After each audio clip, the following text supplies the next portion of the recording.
Masithandaze. Almighty God, we have called us to govern this province. We ask your help to make decisions and laws that will be just and will promote the interest of the people.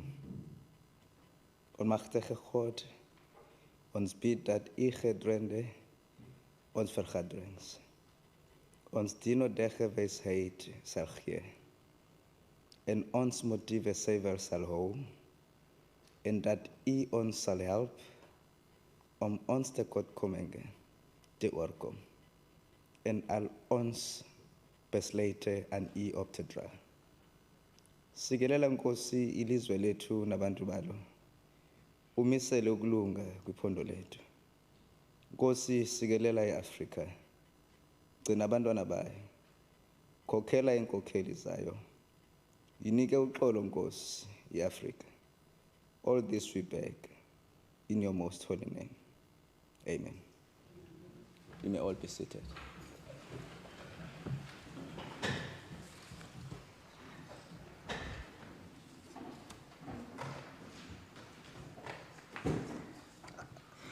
Honorable members, I recognize the Chief Whip. Thank you, Honourable Speaker. Speaker, notwithstanding the provisions of Rule 18, I move that the next sitting of this House, scheduled for Tuesday, the 26th of November, commence at 10. Thank you, Honorable Chief Whip. Are there any objections to the motion, Honorable members? No objections, agreed to. Honorable members, guests, let me take the opportunity to recognize and ask the honorable members to join me in welcoming the member of the National Assembly of Pakistan, the international chairperson of the Commonwealth Women Parliamentary Forum. That is the wing of the CPA International Branch. She has just been elected now in Kampala, in Uganda. She's brand new, fresh from the box. She's been here since Monday, and she's had a number of activities with our members. And one of them was today, where the CWP branch was re-established. Honorable members, let us all please welcome Honorable Khan.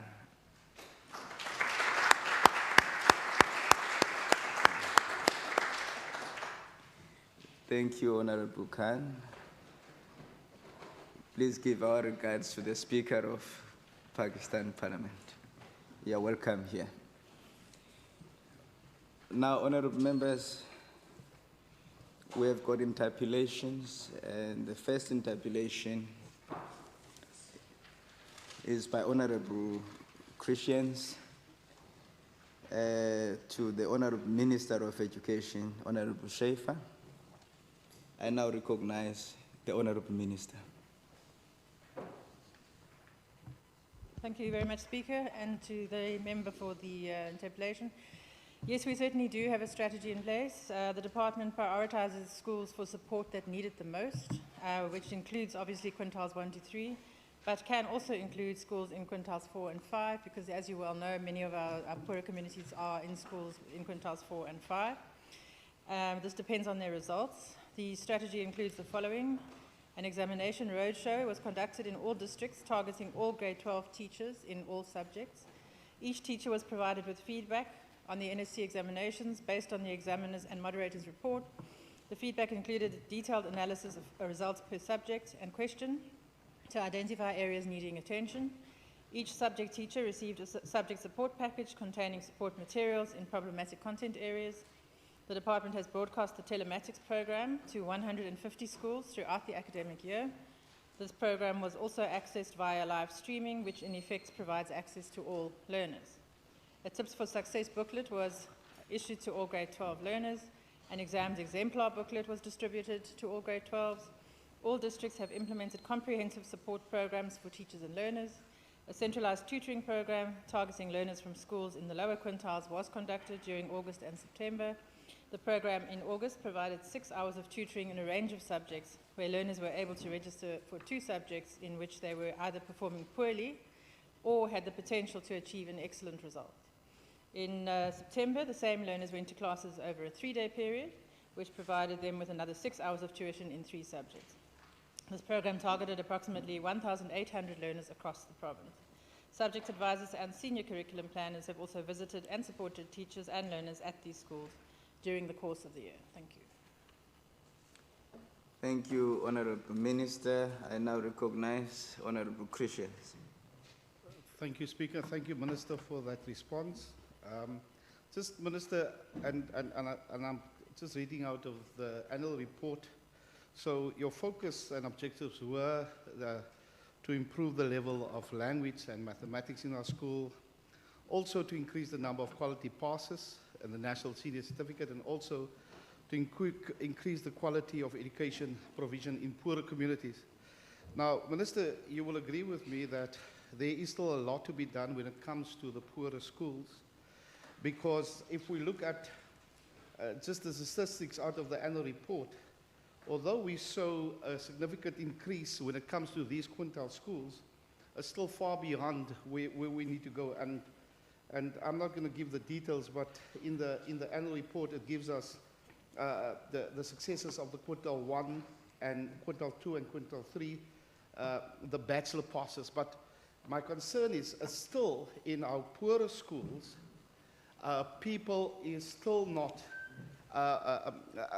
getting quality education. Let me just give you one example. We've been to Chrysalis not so long ago, and one of the presentation that was done by Chrysalis says, and I challenged them with this when they said many young black men, in particular, are groomed for prisons, unemployment, and not reaching their highest potential by a system of inequality, neglect, and poor education.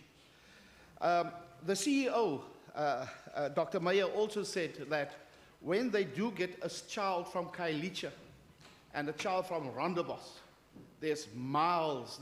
You can't even compare the two because they do not receive the same education. So I'm just asking, I'm glad and I'm happy with the interventions being done, but we really want to see an increase in our poorer schools when it comes to bachelor passes. Many of our learners, and we know there's other avenues that they can go to, but we would really want to encourage our learners to get bachelor passes so that they can go to university and educate themselves, because we know what education does to communities, poor communities. So, Minister, like I said, I'm happy with what you're saying, but still, when we make the comparisons, we do not see equal education. When we do the comparisons, we still see that our quintile 1 to 3 are lacking far behind. I thank you, Speaker. Thank you, Honorable Christians. I now recognize Honorable Botha. Thank you, Speaker. Minister, we know that when the DA took office in 2009, the matric pass rate in quintile 1 schools was 57.5%, and in 2018 it grew to 70.5%. So we had a pass rate increase of 10.6% in quintile 2 and 15.6% in quintile 3 schools. And I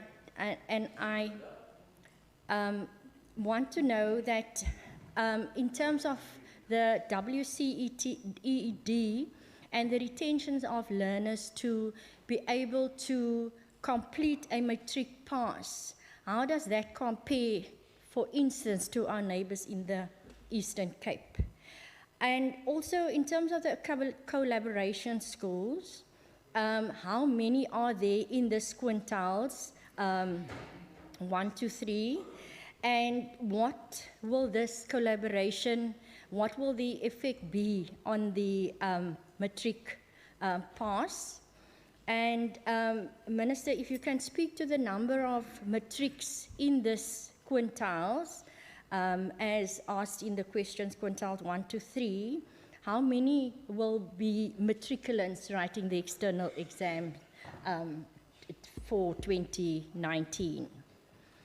And is there any way that the WCED, with regards to our bachelor passes, track these learners after they have completed and are eligible to go to an institution of higher education in terms of a bachelor pass? Thank you.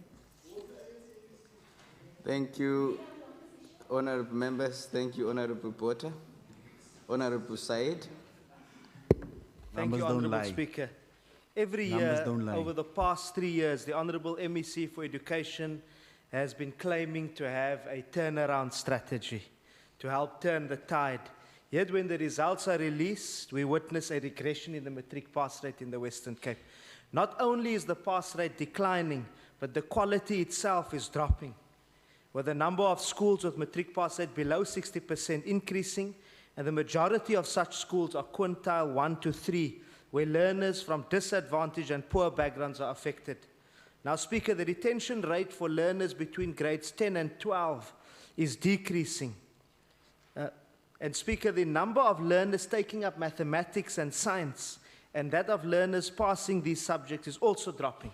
And the bachelor's pass rate when compared to the previous years is quite poor.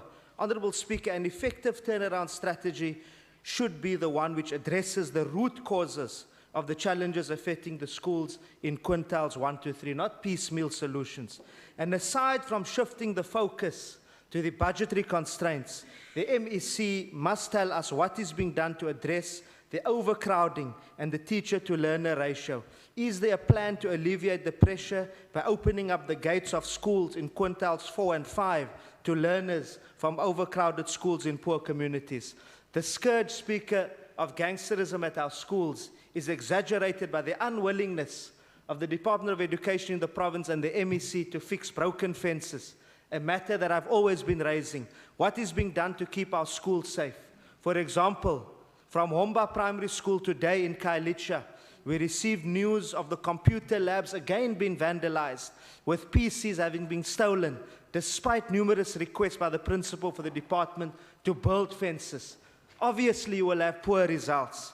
And in conclusion, Speaker, I want to move a motion calling on the Premier to appoint a task team to assess and provide us with solutions on the poor state of education in our province if matric results again show a decline. I thank you, Speaker. Thank you, Honourable Member.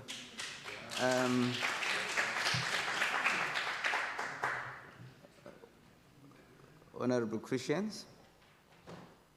Thank you, Speaker. I really don't want to make this a political debate. Really, I don't, and I really don't. The important thing is it's a problem that needs to be addressed.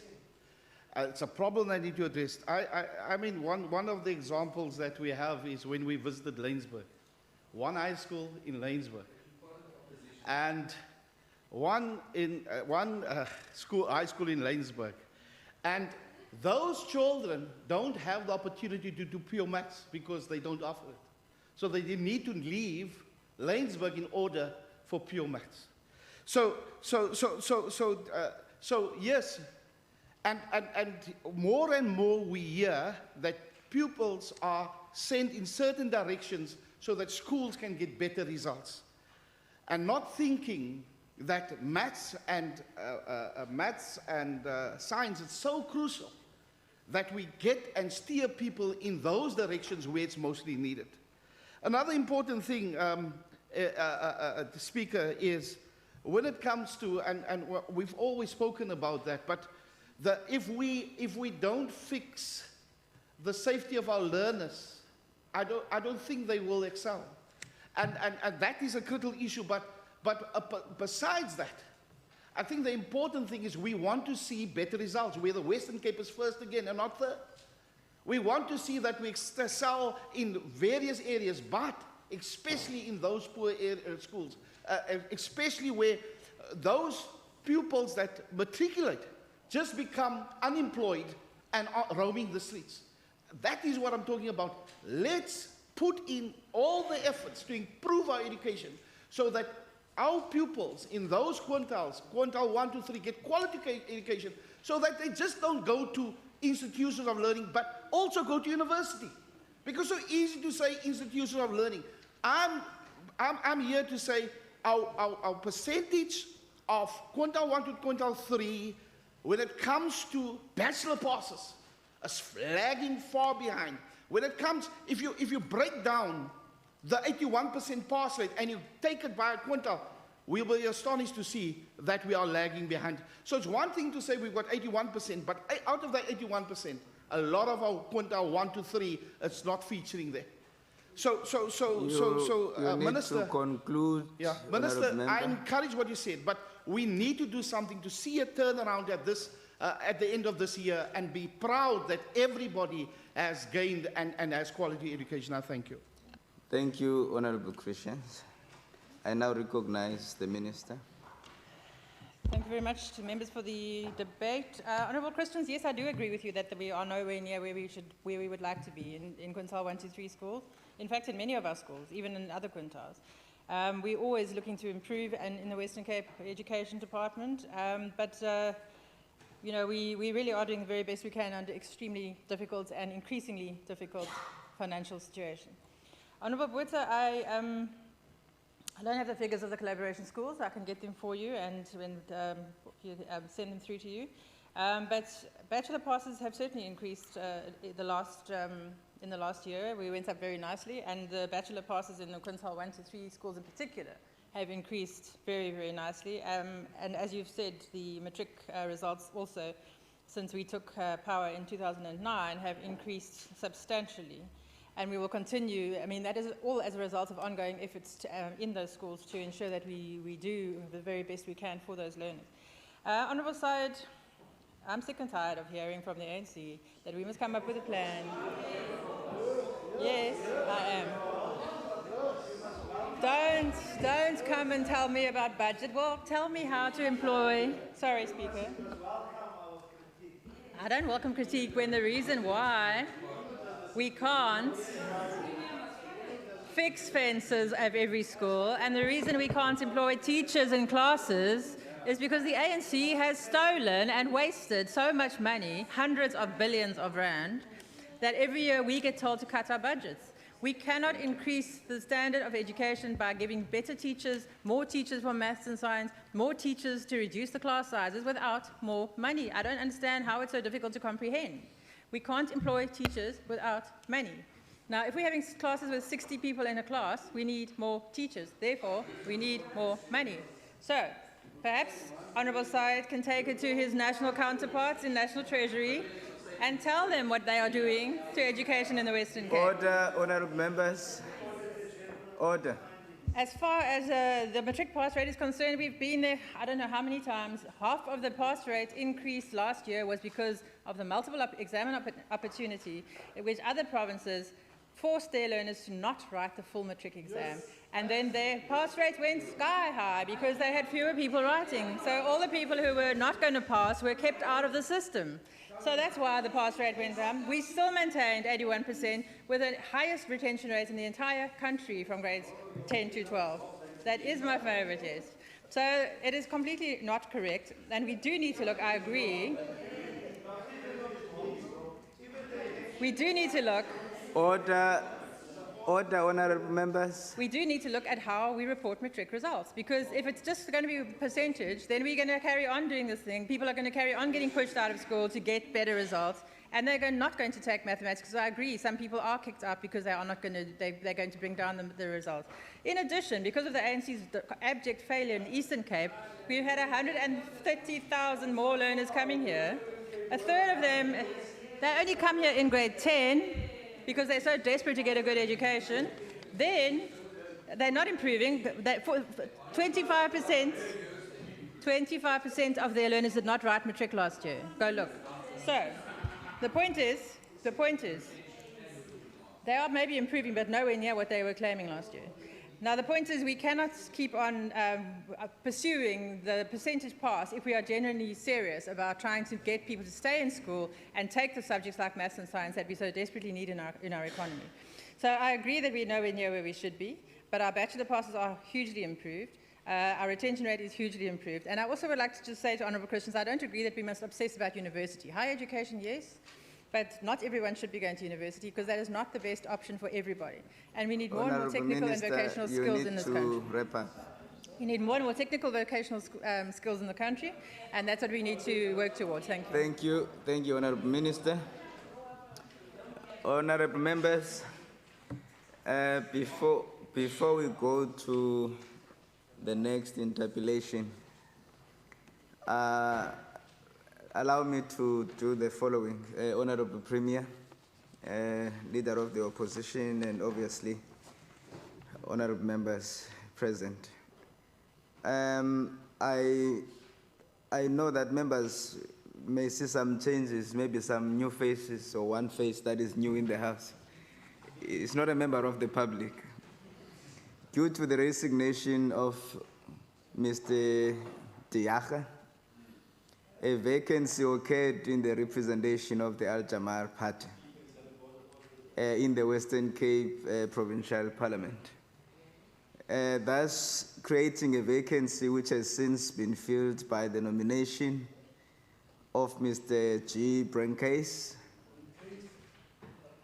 with effect from the 23rd of October 2019.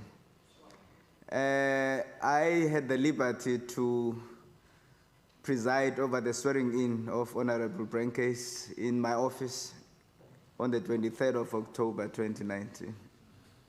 Honourable members, please allow me to welcome in this House of the Western Cape Provincial Parliament, Honourable Brenkase. Welcome, Honourable Brenkase.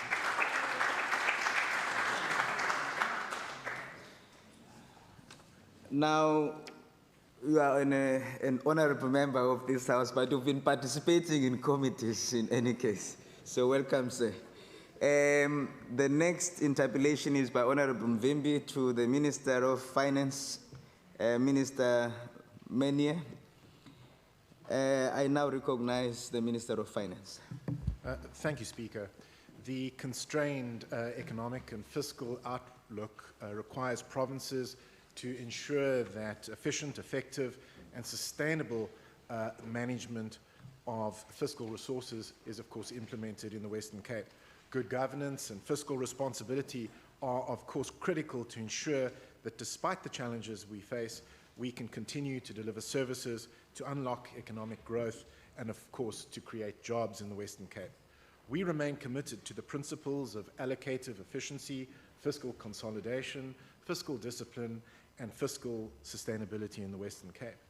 With the Provincial Treasury's mandate to promote and enforce transparency and effective management in respect of revenue and expenditure, assets and liabilities of provincial departments and provincial entities set out in the PFMA, the department has sought to implement sound financial management in order to prevent irregular, unauthorized, and fruitless and wasteful expenditure across all departments and entities in the Western Cape.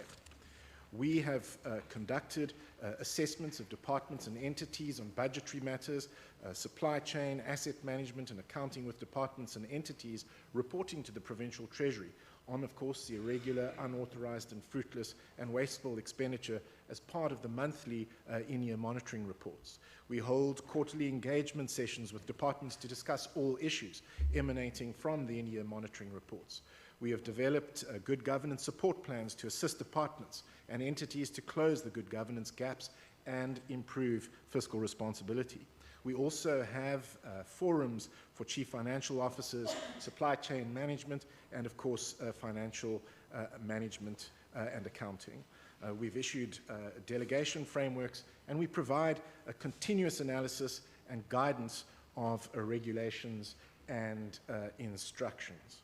We are also workshopping versions of the irregular, unauthorized, fruitless, and wasteful expenditure frameworks to ensure that they are consistent, that there is a consistent understanding in the province with a standard way of evaluating, monitoring, and reporting, particularly on irregular, unauthorized, and fruitless and wasteful expenditure. We have institutionalized these measures, which has gone a long way, I think, to explain how we have become the top performing province when it comes to managing irregular, unauthorized, and of course, wasteful and fruitless expenditure in South Africa. Thank you, Speaker. Thank you, Honorable Minister. I now recognize Honorable Mvimbi. Honorable Speaker, thank you very much. The issue was raised in the spirit of wanting to prevent instead of actually curing. So as we all know that prevention is better than cure. So let's rather try and prevent it from happening instead of us having to work on fixing when it has been done. And I'm saying this in the spirit of wanting to bring and usher in good governance in the Western Cape, as the minister has alluded. But Speaker, allow me first to state that while irregular, unauthorized, and fruitless and wasteful expenditure are not forms of corruption, but they are forms of non-compliance with the PMFA and other regulation. For instance, irregular expenditure is defined as expenditure that was not incurred in the manner prescribed by legislation, which means that somewhere in the process of expenditure, the accounting officer failed to comply with applicable legislation.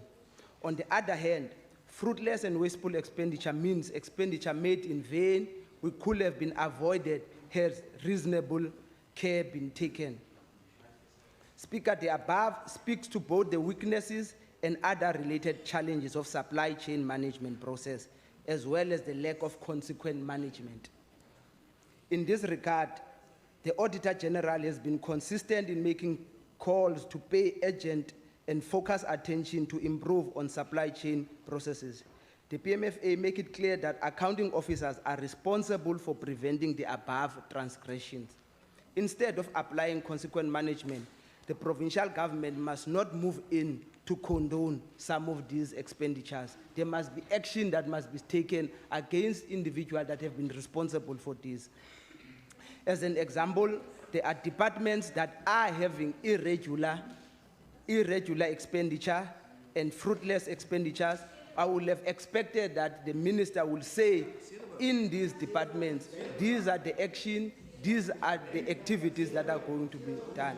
So instead, while the minister has mentioned that they are the top performer, but if you are a top performer, we want you to move beyond having irregular and unauthorized expenditure, and instead, there must also be action that must be there, and then also, politicians must stop defending officials that are involved and covering up officials that are involved in irregular You and must fruitless try expenditure. and wrap up, Honorable Member.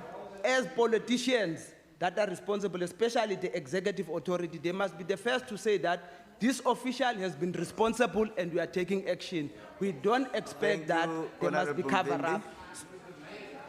Thank you, Honorable Mvimbi.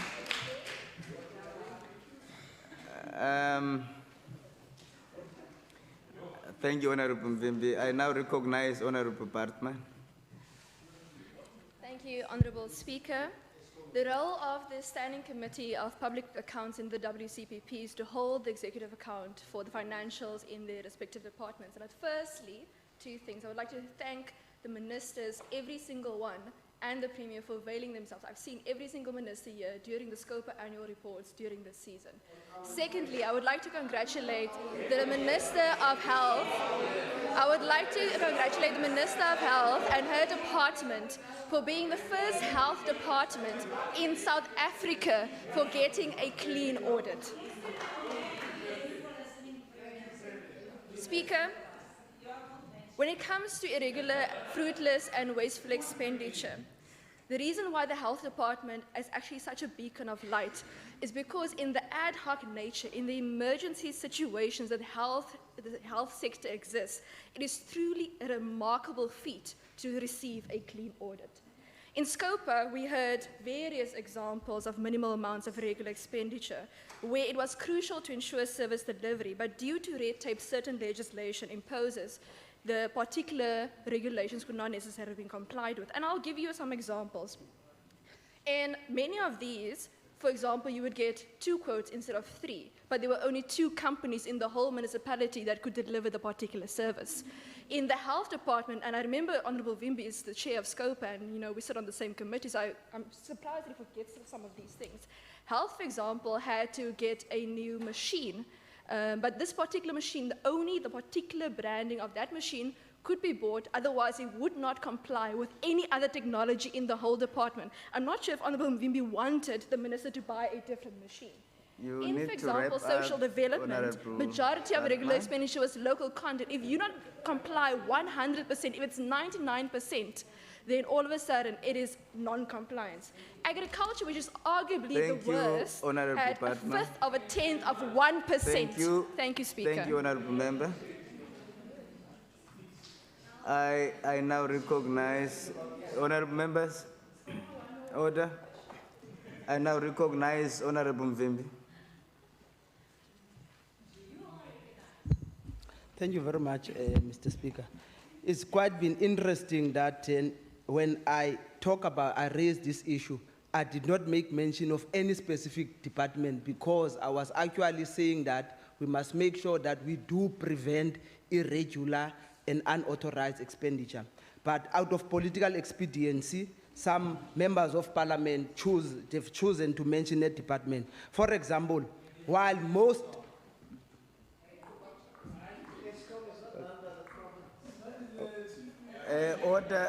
Order, honourable members. Please proceed, Honourable Mvimbi. Now, what I've actually find very strange on a matter that we all should be working together on making sure that we prevent irregular and unauthorized expenditure. Some members of the provincial legislature seems to be refusing to hold the executive to account, which I think that is the responsible. That you will see in most instances, I did not even mention a department, but Honorable Bartman mentioned a health department. And actually, as an example, in the health department, there is an irregular expenditure that was incurred of over 3 million.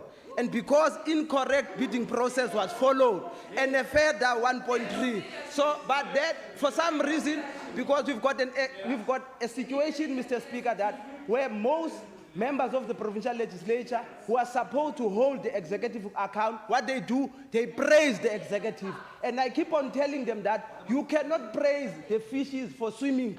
A fish must swim. You cannot praise the fish for swimming. They are doing the work that they were supposed to be doing. But you can see here that some members are actually singing praises for the executive that they are supposed to be holding accountable. Something is actually not right with some of the members of the legislature. They should be holding them to account, not to incur irregular and unauthorized, but they are actually defending them. They are actually supporting them, Mr. Speaker. And actually, it actually talks to the notion of this clean audit. The Western Cape is known for bragging with clean audit. But in spite of this clean audit, we are still surrounded by poverty. Most of the departments are having clean audit after clean audit. Go to Mitchell's Plain, there's poverty there, but there is clean audit. Go to Khayelitsha, there is poverty there, but there is clean audit. You can go anywhere in the province, there is still poverty in spite of all this clean audit that they are actually bragging about. And you have MPLs that are here that are having the nerve to defend the executive to account when they are supposed to be accounting. Thank you very much, Mr. Thank you. Thank you. Order, honourable members. Order, honourable members.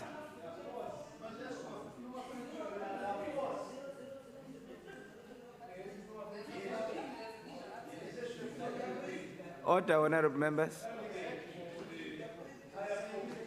Honourable members, order. Thank you, Honourable Mvimbi. I now recognize the Honourable Minister. Thank you, Speaker. I see the Chair of SCOPA is certainly more animated this afternoon than I've seen him in a long time. Speaker, I'd like to begin by associating myself with the comment made by the Honourable Bartman, and taking this opportunity to congratulate the Honourable Minister of Health on the clean audit, which, if I understand correctly, was not just the first clean audit of the health department in the provincial government, but was in fact the first clean audit of any health department in South Africa.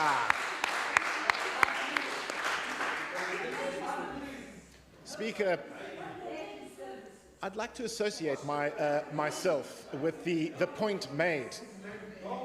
Speaker, I'd like to associate myself with the point made by the Honourable Chairperson of SCOPA when he said the real objective should be to prevent irregular, unauthorised and, of course, fruitless and wasteful expenditure. And of course, it's precisely for that reason that the Provincial Treasury has worked so hard to institutionalise a package of measures which I outlined earlier, conducting assessments, quarterly engagements, government support plans, forums for chief financial officers, for supply chain management and financial management and accounting, and of course providing continuous analysis and guidance of regulations and instructions. I'd also like to associate myself with the second main point made by the Chair of SCOPA, and that is, to the extent that it is recognised and required, there must be action taken against officials. And I certainly associate myself with that point. But, Speaker, I think we need to put this debate and the points made by the Honourable Chair of SCOPA in perspective and have a look and consider the performance of this province when it comes to irregular, unauthorised and fruitless and wasteful expenditure compared to other provinces in South Africa. Now, Speaker, if you take a look at the 2017 and 18 audit outcomes, what do we find? The Western Cape has the lowest level of irregular expenditure. Honourable members. The second best province, in this case the Eastern Cape, members, incurring irregular expenditure 20 will you please take your times seat, higher. Honourable Minister? I recognize the Minister of Social Development. Honourable Speaker, Honourable I members. think it is inappropriate. We cannot hear the Speaker on the floor. You need to protect the Speaker and ensure that we maintain the dignity and decorum of this House, please. Honourable members, order. I recognize the Honourable Minister. Thank you, Speaker. The honourable members of the opposition seem determined to censor the very good news that I was about to announce. Let's take a look at the 2017-18 audit outcomes. The Western Cape had the lowest irregular expenditure of all the provinces. The second best province, in this case the Eastern Cape, incurred irregular expenditure 20 times higher than the Western Cape. And Gauteng incurred irregular expenditure 150 times higher than the Western Cape. And in KwaZulu-Natal incurred irregular expenditure of nearly 200 times what we experienced in the Western Cape. But let me not stop there. What about fruitless and wasteful expenditure? The Gauteng's fruitless and wasteful expenditure was over 1,000 times higher than the Western Cape. But at the end of the day, Speaker, I think that what we need to do is to ensure that the package of measures that I outlined earlier is in fact institutionalized over the next 5 years, and that we work hard over the next 5 years to ensure that the Western Cape remains the top performer when it comes to managing irregular, unauthorized and fruitless and wasteful expenditure in South Africa. Thank you. Thank you, Honourable Minister. Honourable members, I know you probably have missed each other so much. But can we control the excitement so that it does not deter our role of holding the executive to account, but equally that the executive must feel free to express themselves and report on the government programs? Is that okay? We are in agreement. Thank you very much.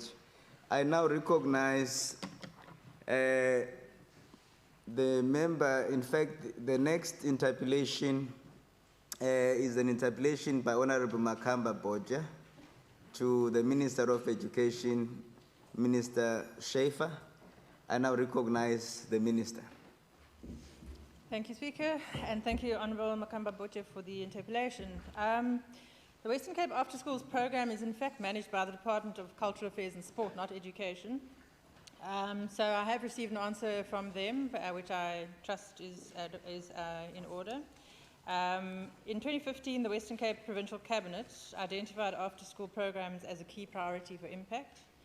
DCAS was mandated to set up the program office, which was formerly the Game Changer, build the after-school movement, and coordinate a transversal program, which has been working to improve, firstly, the quality, secondly, the coordination, and thirdly, the capacity building of after-school programs and practitioners. The other departments involved are WCED, Social Development, Department of the Premier, Community Safety, as well as the City of Cape Town and the NGO sector. After-school programs are evidenced to have an impact on both education and whole child development, as they expose children to activities in academic, sport, arts, and life skills. The PEARLS and other global studies have found that it is access to these activities, along with their home environments, which give learners the advantage to be able to compete on the global stage. After-school programs help to close the opportunity gap and offer learners from under-resourced schools the opportunities and access that their more resourced peers do already get. These programs are focused on learners from grade R to 12 and take place each afternoon after the formal day finishes, the formal school day. They can take place on school premises or where children are able to access them, e.g. community halls, NGOs, sites, religious institutions, and so on. And has also seen a recent Harvard study where they found that criminal and risky behaviors are in fact reduced if after-school programs are offered between the hours of 3 and 6 p.m., where if they are not offered, these behaviors increase. After-school program office only targets interventions in no and low-fee schools. Of the 1,048 no and low-fee schools in the province, 568 report having some form of after-school program running on their premises, either led by themselves or in partnership with a government department or the NGO sector. DCAS runs programs at 350 of these schools through the MOD program, the Neighbourhood School Program, Year Beyond and Scouts, and the Department of Social Development funds 13 partial aftercare centres that are based on school premises. Thank you. Thank you, Honourable Minister. I now recognize Honourable Makamba Botje. Thank you, Speaker, and thank you to the Minister. Minister, the after-school Game Changer program is a very good initiative, and that it aims to assist learners with various needs, including taking them off the streets where they would otherwise pick up bad habits such as alcohol abuse or the use of drugs. It is also aimed to make sure that learners have access to choice of sports and recreation in schools, amongst other things. For that to happen, schools must have sports facilities. Can the Minister assure us or assure this House that the schools in townships and in rural areas have adequate sports facilities for these programs to work in this regard? And then on your website, you've also indicated that you have a target. You've actually targeted about 112 children to be enrolled in this after Game Changer program. So is that the case? Because now we are ending at, it's almost the end of the year 2019. So could you shed some light on that? Thank you. Thank you, Honourable Makamba Botje. I now recognize the Honourable Botje. Minister, I note that there has been increases of learners with regards to the program and over the last 4 financial years, and I note that in the 2015-16 financial year, 42,000 learners participated, and then year on year increased up until the 2018-19 financial year. I want to know that, is there an anticipated budget increase to have this program rolled out to more schools or to strengthen the program? And how have the discipline of these learners that participate in this program, how have the discipline improved? And also if you can speak to the effect that it had on their school attendance. And then with regards to the program now being between WCED, DCAS and DSD, is there, and in the metro in the city of Cape Town, and some NGOs are also part of it, is there a plan to have this program just in the Department of Education and not to partner? And who takes the lead responsibility for this program? Thank you, Speaker. Thank you, Honorable Botha. I now recognize Honorable Said. Thank you, Honorable Speaker. Indeed, this idea of an after-school game changer is a very, very creative one, and we welcome it. There are many, many benefits to it, especially for our learners in the vulnerable communities. However, Speaker, there are challenges with the implementation, as the Honorable Makamba Botha also pointed out. For example, in the Metro South Education District alone, there are 55 high schools, 5 intermediate schools, and 141 primary schools. Yet the MOD program is run in 181 schools across the province only. This is not enough, Speaker. More of these centers are needed, not only in township schools, but in farming communities where there are many challenges, including poor facilities and resource constraints. Honorable Speaker, yet another challenge is that since its inception, the program has struggled with having regular and consistent participation. To a certain extent, this is caused by safety and security issues at our schools. School safety, which the Honorable MEC for Education and her department refuses to prioritize, is a serious impediment to the success of the after-school game changer, while the MEC for Sports and Cultural Affairs is making every effort to make this game changer program successful. We find that it's being undermined by the failure on the part of education to prioritize safety. Honorable Speaker, while it is claimed that one of the benefits of the program is the creation of employment opportunities, in practice, this is not the case, as the number of staff employed in the MOD program has decreased from 543 in 2016 to only 470 currently. Speaker, I however trust that the Honorable MEC for Cultural Affairs and Sports will also look into the integration of the MOD program with the various sporting federations, such as SAFA, for example. I thank you. Thank you. Thank you, Honorable Said. Honorable members, order. I now recognize Honorable Christians. Thank you, Speaker. I disagree with the Minister if the Minister says that it's only run by DCAS.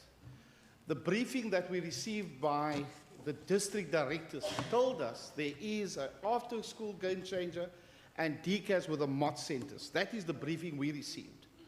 Now that's why I disagree, and I would want to say and ask the Minister, they need to bring some synergy and bringing the two together, because there's definitely two different programs. And to bring it together so that one department take the lead. Because we know that in certain areas, and as the Honourable Member said, in certain areas, it's very far for a child to walk to a MOD centre because of the dangers of areas. So somehow, I didn't bring the documentation now, but some of the district officers said that the budget is too small. So definitely there is a budget and they're running with the after-school, but that's separate to the MOD centre. So I'm asking the Minister to look at combining the two, that one department take the lead, and that we can roll out this program even further. I thank you. Thank you, Honorable Christians. I now recognize Honorable Makamba Botha. Thank you, Speaker. Minister, I just want to pose this question. Since the formation of the after-school game changer, is there a significant impact that you can share with us towards the results at the school level? And how many learners have actually opted out of this program? And if there's any, what has the department done in terms of assisting those learners? And what could be the common reasons for them to opt out in such a brilliant effort? And has the after-school game changer program been successful in minimizing the dropouts of learners at schools? Thank you. Thank you, Honorable Makamba Boyke. I now recognize the Minister. Thank you, Speaker. Honourable Makamba Botja, thank you for acknowledging that it is a good initiative. School sports facilities are not always there, as I'm sure you are well aware. They are on our never-ending list of priorities, including all kinds of infrastructure, to ensure that we do upgrade them. Many schools have had good sports facilities, like sporting fields, for example, but have not maintained them, and they are no longer in a fit state, which is greatly unfortunate.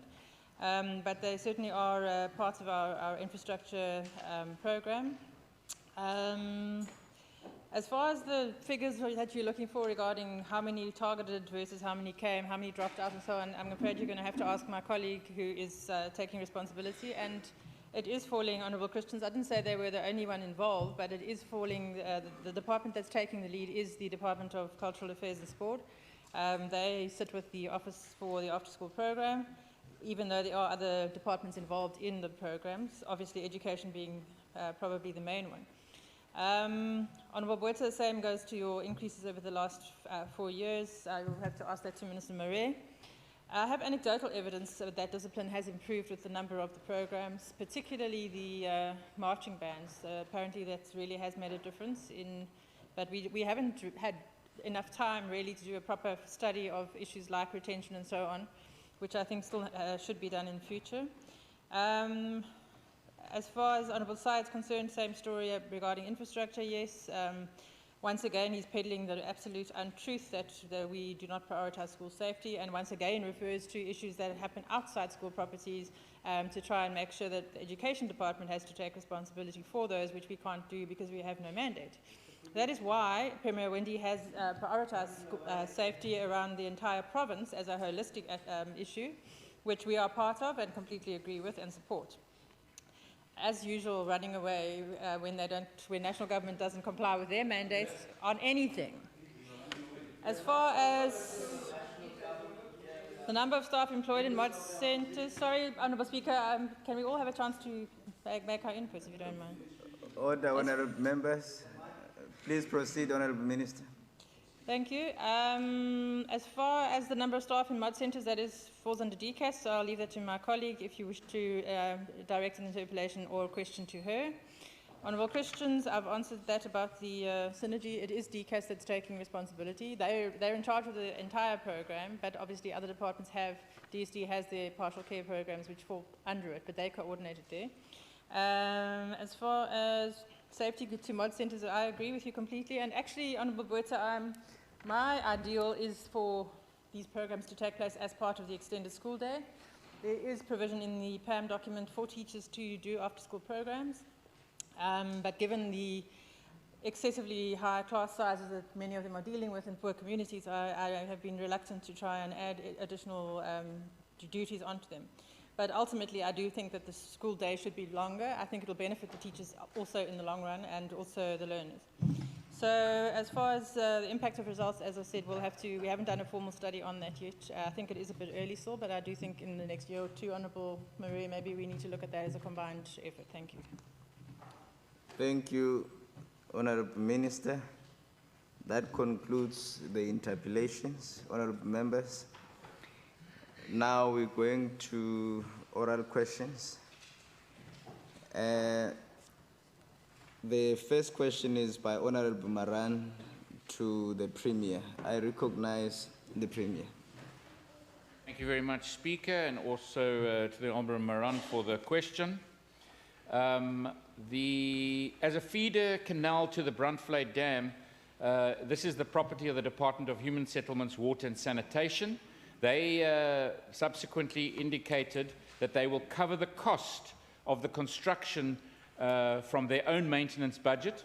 It was determined that the appropriate funding, which is now included in their estimate of revenue and expenditure. It wasn't previously, but it is now.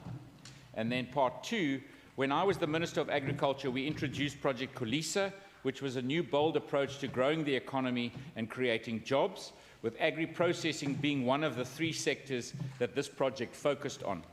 Although this opportunity of raising the wall of the Bruntvlei feeder canal has been known for a couple of decades, one entity had to take the lead in the coordination of the project, a role which the Western Cape Department of Agriculture then took on. The Bruntvlei Dam, or Bruntvlei, is the second biggest dam in the Western Cape province and is an off-channel dam. In other words, it's not built in a river. But this feeder canal can only fill the dam to 73% of capacity. By increasing the wall of the canal by just 30 centimetres over a 4-kilometre stretch at a cost of roughly 20 million, 33 million cubic metres of additional water can be stored. Depending on a range of variables, it is expected that this land will attract investment of up to 2.2 billion rand, which could lead to 8,000 on-farm and 6,500 secondary jobs. Furthermore, this project could unlock the transfer of 836 million rands worth of land to previously disadvantaged persons, which is 56% of the land reform target of the Breeda Valley and Langeberg municipalities. It was clear that the project will require the cooperation between various organs of state, and so the Western Cape Department of Agriculture had to get the buy-in from 17 different state organisations or departments covering all 3 spheres of government for the project to commence. These organs of state formed the Bruntvlei Project Steering Committee and have completed the following: a Greater Bruntvlei Regional Agricultural Development Framework to develop the most appropriate use of the additional water as well as the potential impact.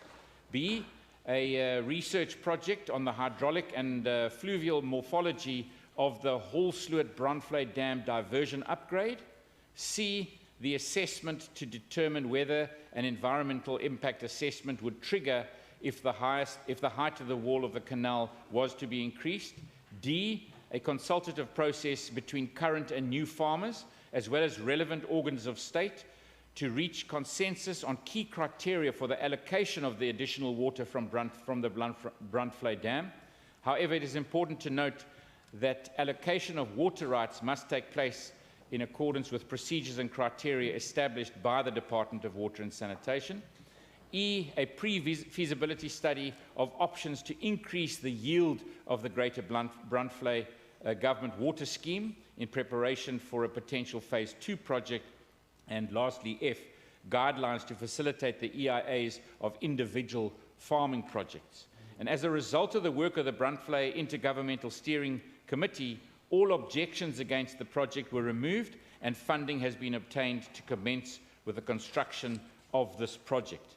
And perhaps just to add that, of course, this was a 4-year process of when I was responsible for that specific project, Project Kulisa, reporting to me in a 6-week cyclical process. And I must say it was one of the big frustrations. And you can understand, 17 different departments and organizations.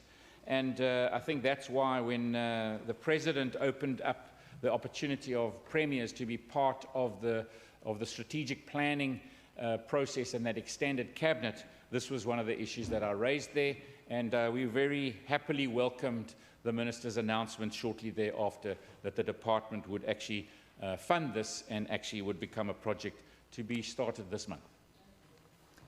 Thank you, Honourable Premier. I recognize Honourable van der Westhuizen. Yes, thank you, Speaker. Geachtbare Premier, die Brandwaterdam Dam is toch al baie jare gelede gebou. Waarom dan nou eers hierdie potensiaal ontsluit? Wat het intussen gebeur dat 'n projek wat duidelik soveel voordeel kan inhou vir die Weskaap vir soveel jare vertraag moes word? Dankie. Honourable Premier. Baie dankie vir daai vraag. Ek dink dit was 'n paar redes, nog nie reg nie. Honourable Premier, will you please take your seat? There is no interpretation. There's no translation. Sorry, Premier. No. Or repairing that. Thank you to the... All right. Honourable Premier, will you please take your seat? I did not hear what the honourable member was saying because he was speaking in Afrikaans. I would like to hear, maybe I will also have a question after I've heard what he has actually said. It's a right for me to hear the language. Thank you. That is my mother tongue. I don't think people should feel indifferent when I want an interpretation. Thank you. Thank you, Honourable Mvimbi. I would like the table staff to address this quickly. Where is the glitch? Can someone respond to the translations problem. We're not going to proceed until this is resolved.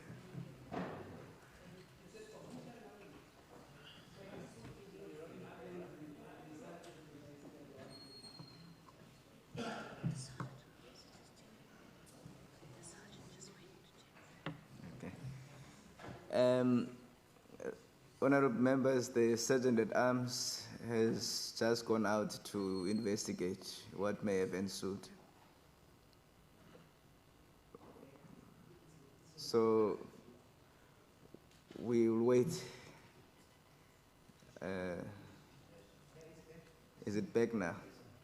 Thank you very much. Has the translation been made available? So you still want to hear? Now, let me do the following. Please bear with me, honorable members, for the sake of procedure. I will recognize again Honorable Van der Westhuizen. Is the translation Please proceed. services on now? Yes, honorable member. Baie is it dankie. on?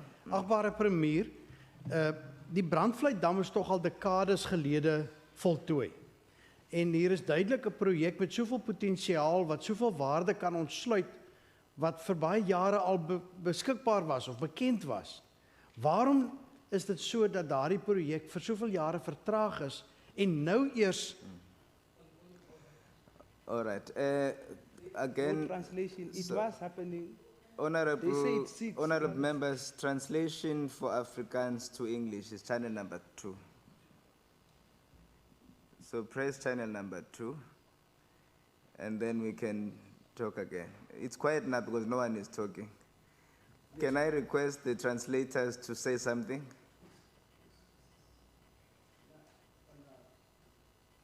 We're fine now. I was told that it is interpretation on channel 6. Then I listened on, it was not there. Then I listened on channel 6. When I listened on channel 6, it was interpreting. But the moment Honorable Van der Westhuizen started speaking, it stopped. It stopped. Okay. Now I'm told it's a 2. 2 is interpreting Afrikaans. I'm listening. It's Afrikaans. All right. Let us get. Thank you, Honorable Mvimbi. The procedure. Please take your seat, Honorable Mvimbi. We don't have a crisis, Honorable Mvimbi. But the issue is that the procedure is that Afrikaans to English is channel number 2. And then isiXhosa to English is channel number 6. And then Afrikaans to isiXhosa is channel number 4. Now, from Afrikaans, which is first language, Honorable Van der Westhuizen, that channel would be number 2. That is Afrikaans to English. Are we all in order now? All right. May we please proceed, Honorable Van der Westhuizen? baie dankie speaker en baie dankie vir u geduld ook agbare lede en dat ek my taal kan praat. Agbare premier, die Brandvleitdam is dekades gelede al gebou.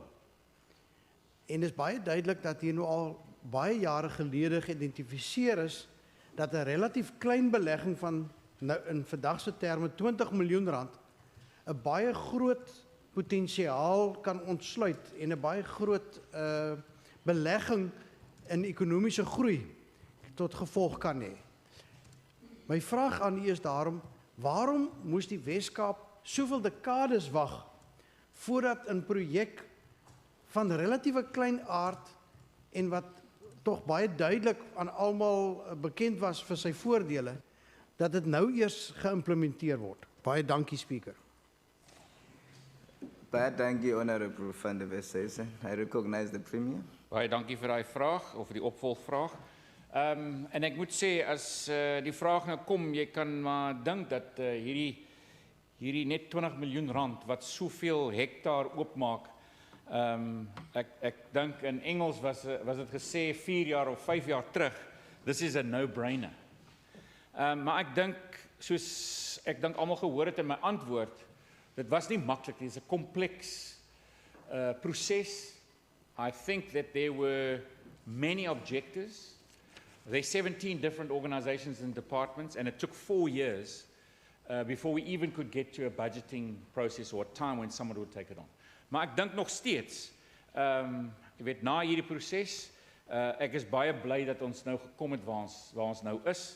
En veral as jy kyk na 5000 hektaar besproeiing vir 20 miljoen rand. And you think about the Clanwilliam Dam on billions for 9,000 hectares. I mean, it is a no-brainer. So definitief, maar ek dink dis hoekom toe ek inkom in die portefeulje van landbou en ons moet kyk en sien waar kan ons groei kry in landbou en in die landbousektor, het ons onmiddellik gesien hierdie is iets wat ons nou moet op fokus. And of course that's what that project was about. It's about saying how do we unlock this potential. And I really am happy that it is now unlocked. We just need to now make sure that it happens. Because I think, as I indicated, in the big picture of things, this is huge opportunity for not a lot of money compared to some of the other dam potentials. But maybe also, it's not only the 2 dams that I've just spoken about. I think there's other opportunities for other irrigation systems and agriculture. And I think in the context of climate change, it is something that we really need to have a look at with urgency. And I know that the department at the moment is looking at some of those other options as well. That probably fall in the same category. Thank you, Honorable Premier. I recognize Honorable Maran. Speaker, thanks. I'm not going to play the blame game, Premier, because at your breakfast briefing and through our leader of opposition, we have said we're going to support you in terms of that. That's what we have said. So we're not going to ask you a small amount for a very big investment and why it took the Western Cape government 10 years to invest 20 million rand of their own money. So we're not going to ask that particular question. You understand? So if it's a small amount, why not? Premier, 8,000 jobs, in fact, 14,000 jobs will be unlocked through this particular project. In February this year, you have approved 20 million rand for this particular project. It's the total cost of this particular project. And we appreciate the fact that you are willing to put your money where your mouth is, if you can call it like that. But if I look at the presentation, Premier, I only see Brandvlei Dam and the total costing, even for a second phase. Whilst in your own words, there's other projects that can unlock many opportunities. Everyone agrees that the biggest creator of job opportunities will be agriculture. Witzenberg, for instance, Pels project, a similar request that can unlock almost 5,000 hectares of land, similar amount of jobs. What happened to the 20 million rand? You don't have to spend it anymore on the Brandvlei Dam. Can you, because it was approved for infrastructure, is there a possibility, Premier, that that particular monies can be shifted? Whether to, because there's a dam called, if I'm not mistaken, Buffelsjag Dam. And you know when the dam was built, the infrastructure for a second phase was built already into the mountain. It's there for a second phase. And it will cost more or less the same amount of money. What's the possibility of shifting that particular money to those projects to unlock the same amount of acres of land that also can create thousands of jobs, Premier? Thank you, Honorable Maran. Thank you very much for that follow-up question, and very skillfully put in the beginning to say we don't want to make politics of this, so I've got to be quite skillful in my answer. Because I think the Honourable Member does know that whether it's the Brandvlei Dam, whether it's the Buffelsjag Dam, whether it's the Theewaris Kloof Dam, whether it's the Clanwilliam Dam, that none of those are provincial competencies. And in actual fact, when we budget for them, we put a risk on our own systems because the Auditor General is going to say, but why are you spending this money on a competency that doesn't actually belong to you? And that's why it took us, I mean, I would have liked to have perhaps put that 20 million rand in for building that dam wall 4 years ago to say, why don't we just do it? But of course, you can't just do it because there is risk. You've got to have shown that there's a process. And of course, all of these dams sit with the National Department. And I can say to you now, as in that previous follow-up question, and also interaction with the local authority, On the Biffeljachts Dam, they are busy on that work at the moment as we speak on raising that wall, but not only raising that wall, actually looking at the viability of the second dam in that region, because I think, as you know, the river below the Biffeljachts Dam has got some very deep ravines, and our big problem is that the last few big dams that were built in the province are big in area, and the big problem at the moment with climate change is evaporation and the loss of water, and specifically we find that in the Theewaterskloof Dam, which is this big wide dam, and we lose a big percentage to evaporation versus, say, the Steenbros Dam, which is deeper, and obviously we don't lose that much water. And so, I mean, there's a couple of possibilities just in that region around Swellendam, but we are busy doing that work, and we will, again, exactly in the same way as this, we obviously interact then with the national department, because this mandate does belong with them. And of course, the question that you've asked around the budget, I don't have the exact detail with me, because of course that was in the Agricultural Department budget. We'll have to ask that question to the Minister of Agriculture. But I'm pretty certain that when the National Department said, don't worry, we will budget for it, and in the process that we've just gone through now, where we are having to cut huge amounts of money out of the budget of this government, because the taxation is just not there, that money would have probably gone to something else, more of a core mandate, or perhaps even to the safety plan. But that exact detail we'll have to see when we engage with the Department of Agriculture. But I can assure you that, and I agree with you, that as we can get more irrigation opportunities, it will definitely be to the advantage of creating proper future jobs in our region, and we support that idea of yours 100%. Thank you, Honourable Premier. I recognize Honourable van der Westhuizen. Baie dankie, agbare Premier. U het nou verwys na die belangrikheid van water, die risiko van klimaatsverandering en so meer. Nou, en ook dat ons baie water verloor as gevolg van verdamping. Maar oor die algemeen lyk dit my word dit aanvaar dat die grootste verliese van water is as gevolg van swak instandhouding van die verspreidingsnetwerke.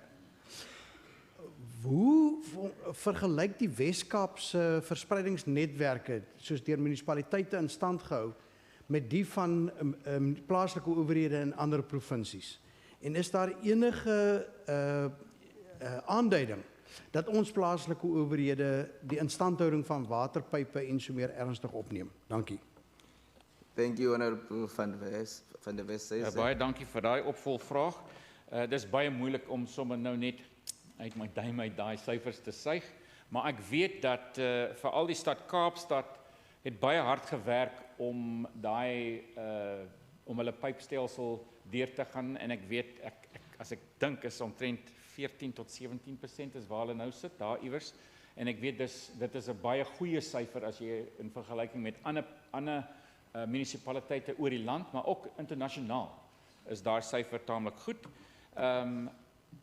Maar ek dink is 100% korrek. Dit is nie net verdamping, dit is die hele stelsel wat ons moet kyk. Ek dink miskien opvolg of weer terug te kom na Honourable Moran.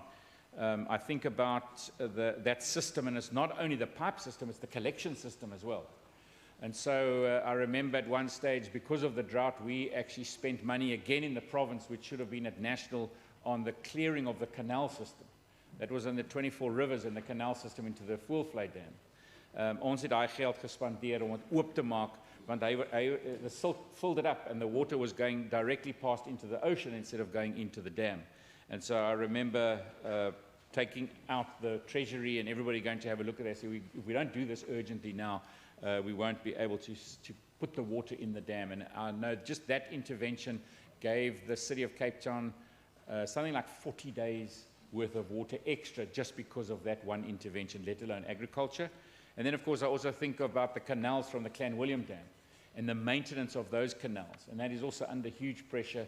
And, of course, it's a complex maintenance system where it is the infrastructure belonging to the National Department, but there's water user associations who pay a fee, and that account builds up. It's generally never enough for the maintenance. Some of those canals are really old and deteriorate, and also the Department of Agriculture does budget and help those water authorities every now and again with maintenance or in disaster times. And sometimes when those canals have burst, we've had to move in very, very quickly. We've put the money in for the pumps and for the, because you obviously have to then stop the canal and then you stop everything below, and a number of municipalities also get their water from those canals. So I can't give you the exact details municipality by municipality, but it is something that we definitely work on, and it's something we need to continually work on, because it's about the whole water system: collection, storage, and reticulation. Thank you, Honorable Premier. Is there another follow-up? That's the last follow-up on this one. Honorable Maran. Ja, dankie. Miskien moet ek in Afrikaans praat. Een van die issues wat genoem was, water, losses en die infrastructuur. Maar ook die diefstal van water. En ons los daai nou doelbewus uit. En as ons kyk na in Klein Willem omgewing byvoorbeeld, waarvan die boere gefyn was, boudamme en hulle het nie die nodige toestemming gehad nie. As ons gaan kyk na die aksie van die Bergrivierdam na die Misverstanddam, deur die rivier en hoeveel water wat vrygelaat is en hoeveel water by die dam uitgekom het, hope is gesteel. So daar is, nie net seker is nie, maar daar is 'n hele klomp. En van die boere is skuldig daaraan. Premier, you said that, you said, Premier, that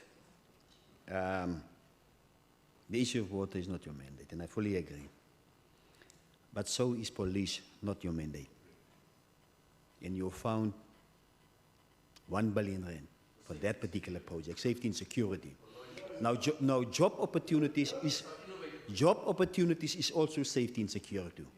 You need to ask the question, Honorable. Yes, I will. It gives food security, it gives security to safety, and many other issues. Understand? So when you have said, Premier, that you were willing to spend 20 million rand, even if it was not your mandate, then our understanding was that when it comes to those particular projects, you are willing to spend your money. You are willing to spend your money. So the issue is, Speaker, it's difficult to understand when you are responding by saying it's not your mandate. We agree. But it's you that were willing to spend your money on projects that not yours, which is not your mandate. That's why we are asking, are you willing to spend those money that was available for that particular infrastructure project on other projects, even if it's not your mandate, to make sure that there's job opportunities and other security issues? Thanks. So thank you very much for that follow-up question. And the answer is an emphatic yes. I will spend, but you see, obviously spending money on non-core mandates is a choice, and a difficult choice. A very difficult choice, because for every rand that we spend in this province on non-core mandate, we have to take it away from health and education. We have to take it away from other spaces. So quite frankly, right now, I would love to be able to spend money on water, which is not our mandate. I would love to be able to spend money on energy, on electricity, which is not our mandate. Both of those are total failures, and we have to step in. Policing is horrendous. It is a massive failure, and we all feel the pain of crime in this province, and we have to make a choice. So I've got to make a choice between policing, between water, between energy, between all of these areas where there's failure in the system, and you have to make those choices. So, and as I said in that answer, I made a choice around the 20 million rand because I believe in those jobs.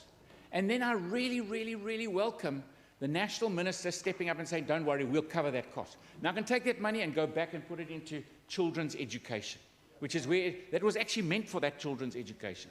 And I can put it back into there. And those are the choices we have to make. Right now, I wish I could make a choice around energy.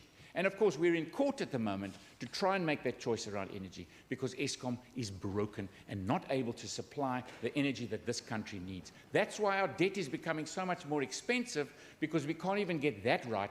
And so we have to borrow more and more money. And now we got into the space where we can't borrow any more money, but we can't provide the energy. And so the rating agencies downgrade us. It becomes more and more difficult. But the answer is always yes. Because at the end of the day, you have a responsibility. When you stand up in front of this bench, everybody in this house, or when you stand up in front of the judge, when the front benches here have to swear allegiance to the Constitution, number one, but also to look after the mandate and look after the people of this province. You are faced with choices every single day.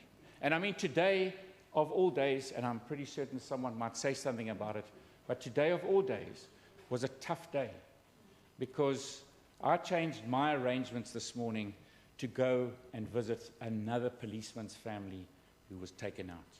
I mean, you know, these are the real tough things that we have to do. And my sincere condolences to their family. But it happens, and so many families had that happen to them just today. And of course, that's why we have to make these choices. And these are tough choices. They're not easy choices. And I wish we could have enough money to actually make choices on every single one of those areas and budget for them. But unfortunately, we can't, and we will make those choices in the budget process. The adjustments budget will be coming soon, and we're also working at the moment to next year's budget. The first round completed next year, early next year, next round completed, but maybe also in the standing committee. It's the right place to ask those questions as well, to say, because I really believe that at the end of the day, it's about jobs, as you say. Jobs make the biggest difference in a family. A family without a job versus a family with a job is massive difference. It reduces crime, it helps education, it reduces health burdens. It is a massive changer in any family when we can actually put jobs in place. So thank you very much, Speaker. Thank you, Honourable Premier, honourable members. The next question is by Honourable Said to the Premier. I recognize the Honourable Premier. Thank you very much, Speaker, and to the member for the question. Provision is made for extensive landscaping and recreational facilities, which include various parks and play equipment, walkways around the wetland, and communal braai facilities. But over and above this, a new high school, Apex High School, was recently built along Bob's Way, which is adjacent to the development, and a primary school is currently being constructed immediately behind the high school. The Western Cape government builds on average of 6 schools per year, but it must be noted that there is strain on the schools across the province due to large increases in learner numbers over the past few years. This is due to increased retention rates and inward migration of learners who we welcome, but it doesn't help that the Education Department budgets are also decreasing and costs are increasing due to national cuts. In this current financial year, we are spending over 1.7 billion towards infrastructure projects, which includes new and replacement schools, upgrading and additions, and refurbishment and rehabilitation of our schools. Maintenance of our existing schools also remains a priority, with many of our poorer schools unable to keep up with maintenance and repairs. Over 600 million rand will be allocated towards maintenance of schools. Thank you, Honourable Premier. Honourable Said. Thank you very much to the Premier for the response, and we welcome the response. But can the Premier perhaps tell us what circumstances led to the primary school learners from Forest Village getting formal education from a temporary school situated at the back of the high school when there were plans that were supposed to be in place for schooling? And what are the two schools? Why are the two schools not catering for various grades? Because we see that the high school admits learners basically up to grade 10, and the primary school only up to grade 3. Yeah. Perhaps the Premier can just give us some clarity on that thing. Thank you, Honourable Said. Thank you very much for that follow-up. I can't give you clarity on that. I mean, I can assume that because it's a new school, it only takes in certain grades and grows as it goes. But you know, that would be me just assuming something, and I don't think that would be a good idea. So I think for actual detail, I mean, I've mentioned now the two schools, the primary and the high. But I think for actual detail, that would need to be put to probably the Minister of Education. Thank you, Honourable Premier. I recognize Honourable Makamba Boja. Thank you, Speaker. To the Premier, I just want to sneak this question to you on the very same subject. You also spoke about creating affordable mixed-use residential development. and you emphasized the proximity of the old Conrad Hospital housing development that has proximity to the CBD as an important step towards undoing apartheid special planning. So I just want to find out, what has your government done to make sure that the City of Cape Town develops an inclusive housing policy in the proposed new development, such as the Vogue development in the city center and the Harbour Arc, just to mention the few. Thank you. Thank you, Honorable Makamba Poja. Okay, I think I'm going to say the same thing that I said to the Honorable Said, that obviously that's a brand new question. I don't have those kind of details on me now. I could give you a thumbs up, but I think it is probably, if you want to know the exact detail on that, there's two ministers that you would need to ask that question to. Obviously, if you're talking about the Conradi Hospital site, we have thousands of units coming available there. Probably even that's already been announced. It could be a standing committee visit to go and have a look. And of course, that would be Minister Madikizela, but also along with Minister Simmers. And then the policy stuff on Minister Simmers, I think that probably would be a good idea to ask the Minister. Thank you, Honorable Premier. Honorable Said. Chair, thank you very much. And I want to acknowledge the fact that the Premier, when he does not have the response ready, he admits to that. He says, look, we must refer the matter to the MEC. We want to thank the Premier for that. That's leadership, Speaker. But what I do want to ask, though, is that, and perhaps the Premier can actually ask the MEC to give him that particular information, given that it's a plan that the Premier spoke about in the State of the Province address. He spoke about an integrated human settlement, which we welcome. Perhaps he can ask the MEC, what are the plans in place for the improvement of the capacity of those two schools that were mentioned to cater for all grades? And when will it be implemented? What's the time frame? Perhaps in the next cabinet meeting he can ask and then revert to the House on that particular matter. Also, why are there no public schools in the area? I think that would be important to us, because we are confident that if the Premier understands the problem, the Premier will be able to ensure that there are solutions and the problem is rectified. Because I want the Premier to agree or disagree that given the announcement, very, very positive announcement, positive plan, but to a certain extent there was poor forecasting on the part of human settlements, public works, and education in the province. Thank you. All right. Thank you, Honorable Premier, please take your seat. I would like to request, honorable members, that we use the opportunity for questions to ask questions, but also to ensure that questions are not far from the original question. It also helps us to ensure that we do quality oversight over the executive. And equally, when the question is being posed, that we ask the question and don't treat it as interpellations. I would just like the honorable members to take note of that. And thank you, honorable members. Honorable Premier. Thank you very much. I noticed in the wording of the follow-up question from the Honourable, he said, why are there no public schools? Well, in my original answer, I spoke about 2 public schools that are being built because of this new development. And of course, but the questions that are being asked are the right kind of questions.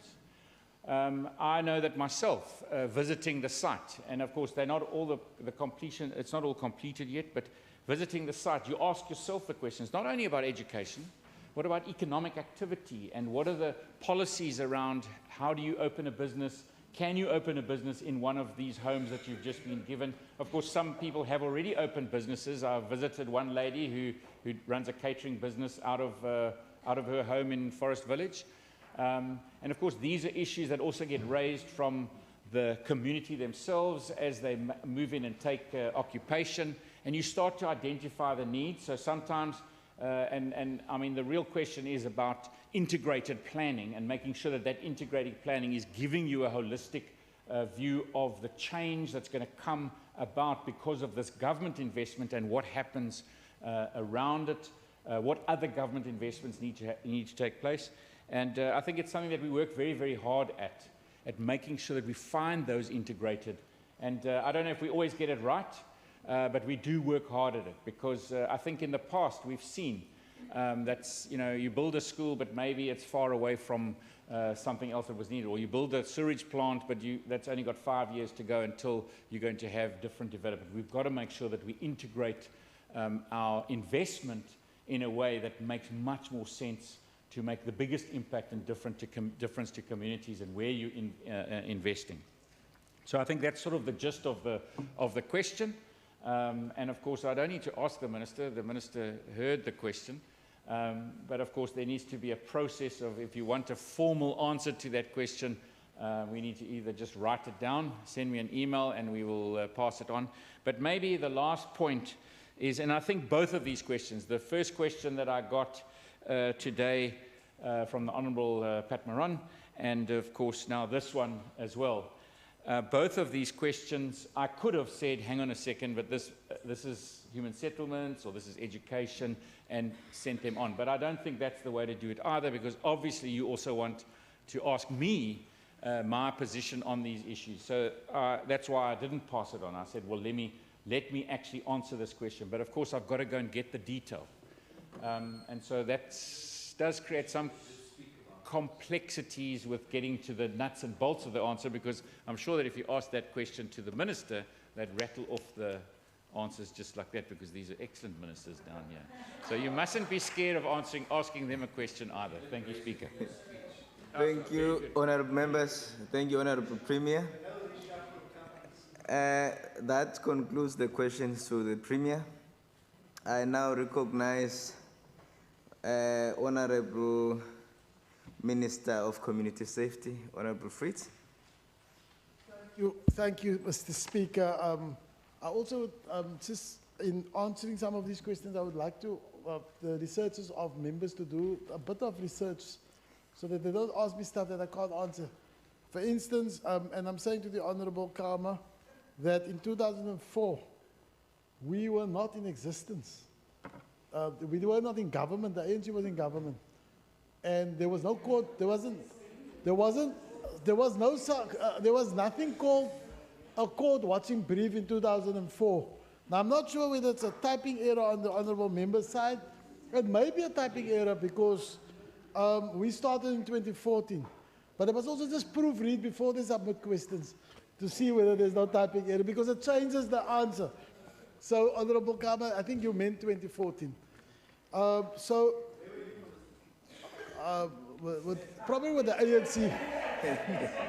No, 2004 was, yeah, with the ANC. You're right. No, I'm in a very happy space.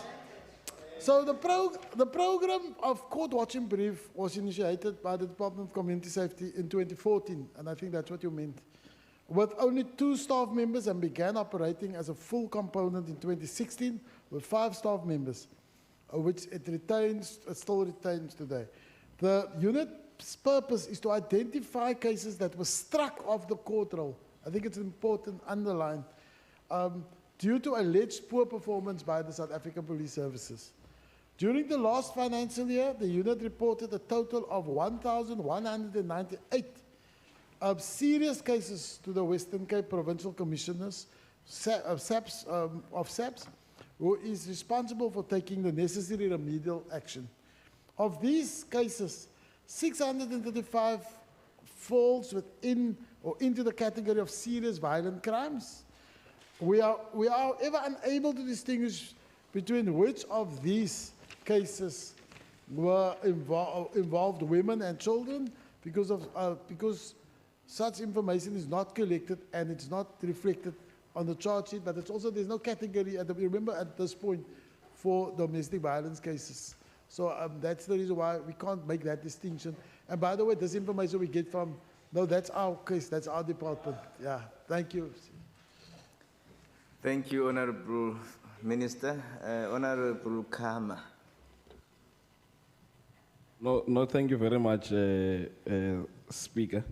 I'm also glad that the Minister could pick up that it was a typo, but disappointed that he saw an opportunity to make fun, especially about such a question. What I want to understand as a follow-up, Speaker, is that I'm asking this question because we've committed as a House that we want to fight this gender-based violence and use all avenues that we have. Now, I want to check if is the Minister willing, or in the response thereof that we have committed ourselves, willing within the unit to make sure that we have a strategy of prioritizing cases that are struck off the court roll and which of this particular category. Because as we have said, we know that many people do not report now because they think that nothing will happen. They see perpetrators walking in the streets day in, day out. Now, what strategies are we looking at putting in place to make sure that we will address this challenge? Thanks. Thank you, Honorable Kama. Honorable Minister. Thank you, and thank you, Mr. Kama. Honorable Kama, I was really not making fun. I'm quite serious. I'm also asking to the correct minister the question. It's a bit of research because you asked the wrong minister the question, like we had a case earlier, who says she can't answer the case because she's not in charge of that particular program. But I also just want to say that's a very good question because the Department of Community Safety already hosts what is called the Domestic Violence Act Compliance Forum. And on that forum, we also have the South African Police Services, we have the VISPOL, we also have this, discipline management interventions, and we have the crime registrar is represented on that forum, and we are specifically targeting those cases that affects women and children. And so I think soon we will be able to report properly on those cases, but that's not necessarily linked to the court watching brief. That's the broad issue, and what I'm doing this morning, we have seen yesterday the arrest of a perpetrator, person involved, who the police think he was involved in the Hess case. We have now taken out a court watching brief on that. We've already taken a court watching brief out on a young woman, the lady who was murdered in Claremont. So we are now starting to do court watching briefs on gender-based violence because I think it's so serious.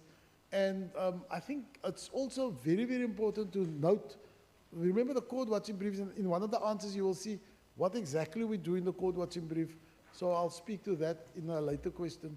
But the point is we actually look at the docket. Why is the DNA not here? Because many times the magistrate kick out the case because outstanding DNA evidence or results, not coming back. And I think the court watching brief absolutely bring that to, to their attention. But magistrates are also, and prosecutors are aware if a court watching brief, because we try and make it very known that they are aware that there are some senior advocates sitting in court watching the case going. And so they don't play, I'm just they take it far more serious. But thanks for that question, for the seriousness around gender-based violence. Thank you, Honorable Minister. I recognize Honorable Christians. Thank you, Speaker. I wanted to mention specifically the Jesse Hess case because I believe that the perpetrator was out of parole and then he killed the grandfather and then Jesse Hess, and now he committed another crime. Minister, this question was asked, but I just, for us just to brief us, if we know of such cases, what do we do? How do we submit something to you or your office or whoever to say, listen, we want this case to be placed on the court watching brief? Thank you, Minister. Thank you, Honorable Christians. Minister? Thank you. I think that's a very, very important question. Now, yesterday when the Minister of Social Development learned about the arrest, she immediately, and what all our colleagues know, and I want to also suggest to our House, to any member, to immediately obtain the mass number of that case. And all we need is that. So forward it to us. I then forwarded to Advocate Gerber, who's a SC, and immediately he make works of it. And every minister and any member will tell you how serious Advocate Gerber takes that work. But I think you make another important point, and it's perhaps unrelated to the direct question of Honorable Kama. And that's the question, Mr. Speaker, of the issue of parolees. We are of the opinion we're going to do a proper research on this issue. We are of the opinion that if we deal with all those reoffending parole or anyone, any reoffender, specifically those ones who are left on parole early, we will be able to more than half the crime problem in the province. And so we are really just going to do a quick research on it and then look at proper interaction with the Department of Correctional Services, because we are seeing that communities need to be consulted on the issue of parolees. And you remember the law makes provision for that. The Correctional Service Act says that the community and the victim must be consulted. Now, many times the victim doesn't know. I think it's an easy process just to get, and I know prisons are overcrowded. I also know, you know, communities have issues. And I think when people are rehabilitated genuinely, I think one must give people a second chance. But when you are coming out to murder again, a very, very interesting stat that we always refer to also is the Worcester area and the violence in the Avian Park. Now remember, there are like two maximum prisons in Worcester, Brandvlei and Worcester itself. And what happens when people are left on parole? They live there with 160 rand in the area of Worcester, and they stay in the area and they all go to look for their buddies from prison. And that's why the violence, you can just see how it flares up everywhere where people are left out on parole. So I think it's an important point that we need to just also monitor and make sure that that is dealt with. And I'm saying, you will notice we want to work with correctional services, with all our national departments around those issues. Thank you, Mr. Christians. Thank you, Mr. Speaker. Thank you, Honourable Minister. Honourable Heron. Thank you, Speaker. I wonder if the Minister will recall his commitment to assessing how police stations are dealing with complaints of domestic violence and violence against women and children, and whether his department or he has made any progress in implementing that assessment. Yesterday, when I was in Mitchell's Plain, I spoke to a woman whose daughter had been raped several times by a member of her family, but the daughter is mute. And so the police wouldn't deal with her case because they said, how can she explain what happened? Even though as a mother, she was saying, I'm able to interpret what my daughter's saying. So here is an experience in Mitchell's Plain, in our province, in a police station. So I think, Minister, it's really urgent that we get this assessment done of how women and complainants are being treated when they go to the police stations. Are we making progress with that? Thank you, Speaker. Thank you, Honourable Member. Minister. Thank you, and I think, thanks very much, Honourable Heron, for that. Because remember, I just spoke about the Domestic Violence Act Compliance Forum, and that's precisely the establishment after some of the questions that we've had from the House. I think what is important of what you're saying, I think we need to also in general, specifically in terms of disabilities, people living differently able to, and we had a case yesterday also around the another deaf situation also at the police station, that we need to really get the sensitization of police officers in general, right? But I think specifically, that's a very specific case that we need to look at that. And perhaps if you can send me some of the case details so that we can investigate. But I think the systemic point we're making is to look at whether police stations are properly dealing with domestic violence, but also with gender-based violence in general, the broader kind of thing. But I want to give the House the assurance that I think we are also, and I think the other important point you're making is that we are going to move beyond just checking and ticking a box at the police station, but to actually look at the substantive issues around some of those gender-based and domestic violence issues. So I thank you for that question. Thank you, Honourable Minister. That concludes the questions. We're now going to the new question by Honourable Philander to Honourable Minister of Health. I recognize the Minister. Thank you. No, the National Health Insurance, it is a funding mechanism towards universal health coverage. So it's only about how to establish the National Health Insurance Fund, and also in terms of what are the duties and functions and its powers. So that's all it is in terms of the bill. So there's nothing that talks about the quality of care. There's nothing that talks about the access and coverage. It's only about insurance. That's it. Thank you. Thank you, Honorable Minister. Any follow-ups? Thank you. None. All right, thank you, Honorable Minister. The next question is by Honorable Christians to Minister Shaif. I recognize the Minister. Thank you, Speaker. The answer to part 1 is 1015 according to the latest conditional assessment by Public Works.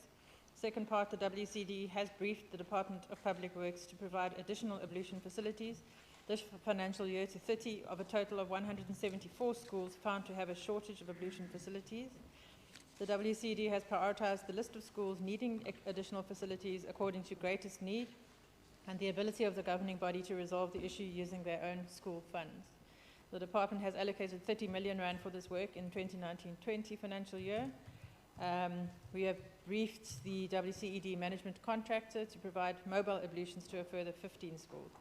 Meanwhile, scheduled maintenance of ablution facilities is continuing at schools scheduled for maintenance during the current financial year. Thank you, Honorable Minister. Honorable Christians.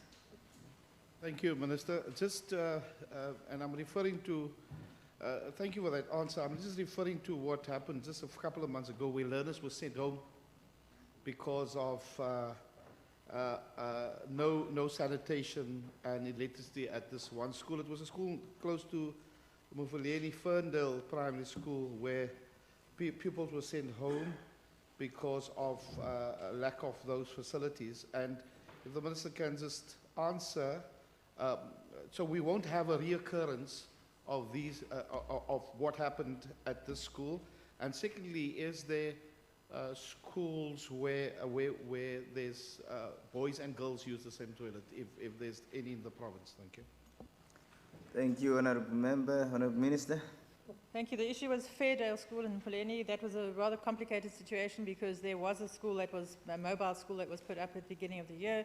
Parents then refused to let the children go there. The community on the other side didn't want people to move in there. So they should still have been mobile facilities at the school. I understand there's been a delay by the City of Cape Town in providing services there, but now there are facilities there. So we also do rely very heavily on the school to ensure that they let us know immediately if there are no facilities at all, because that is obviously unacceptable. Yeah, as far as, what is the other branch? I think I missed some other branch. Yeah, thank you. Thank you, Honorable Minister. There is the next question, then after which you'll come, after the Honorable Member, Makamba Boch.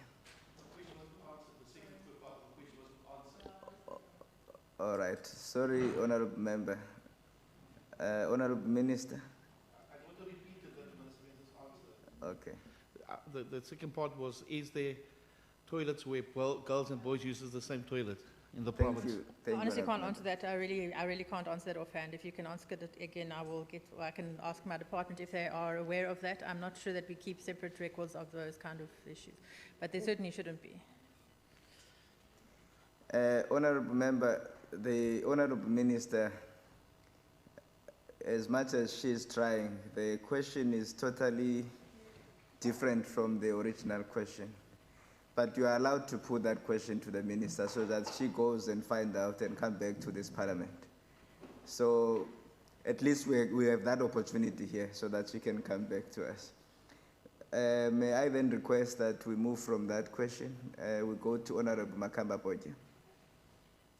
Thank you, Speaker. Minister, I just want to find out how many schools, or do we have any schools that still use pit toilets in the Western Cape in rural areas? And if there is any, what is the department doing about that? Thank you. The answer is no, we don't. Thank you, Honorable Minister. Honorable members, that's it for now. Let's go to the next one. I'm sure you can pick up that the time is running out. The next one is Honorable Mvimbi to the Minister of Transport and Public Works. Ngujan, Honorable Minister. Thank you very much, Speaker. In December 2009, the George Council took a decision not to support any new operating licenses applications in George municipality area. It should be noted that this decision was never formally communicated to the Western Cape Provincial Regulatory Entity, or PRE. This meant that the lodging of applications could not be stopped by the PRE.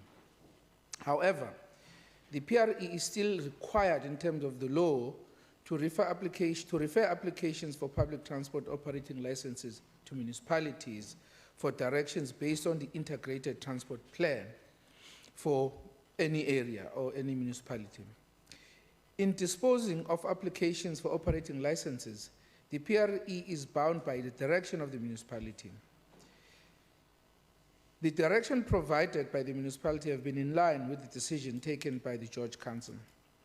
It was not clear initially whether the council decision was applicable to all public transport services or only minibus taxi type services. At a special council meeting on the 17th of August last year, at which members of the PRE were present, the issue around the moratorium was clarified. It was resolved that the so-called late renewal taxi operating permits lodged as new applications not to be regarded as new applications for the purpose of the moratorium dated 2 December 2009. It was further resolved that a distinction be made between minibus taxi type services and other forms of public transport services. Therefore, the moratorium adopted by the George municipality is therefore only applicable to minibus taxi type services and not to other categories or types of transport services like scholar transport, charter, bus, metered taxi, etc. This was confirmed in meetings with the municipality.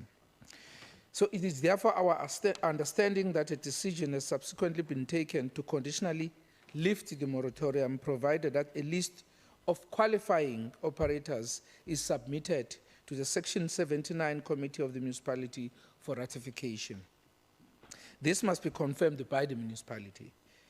So in terms of Section 39 of the National Land Transport Act, number 5 of 2009, a municipality that is in the process of rationalizing public transport services in its area may impose a moratorium on new operating licenses if it is found, based on its ITP, that there is a surplus of legally operated services by operators on that particular route.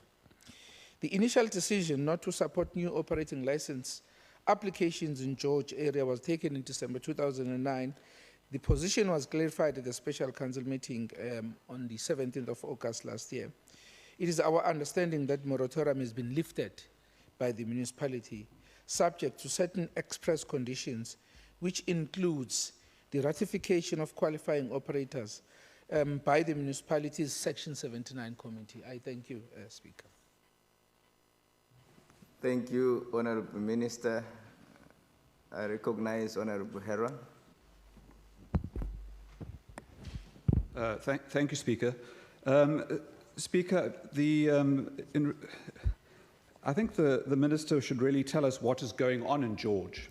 The moratorium may be lifted, but as the Minister correctly says, the National Land Transport Act makes the local government or the municipality the planning authority.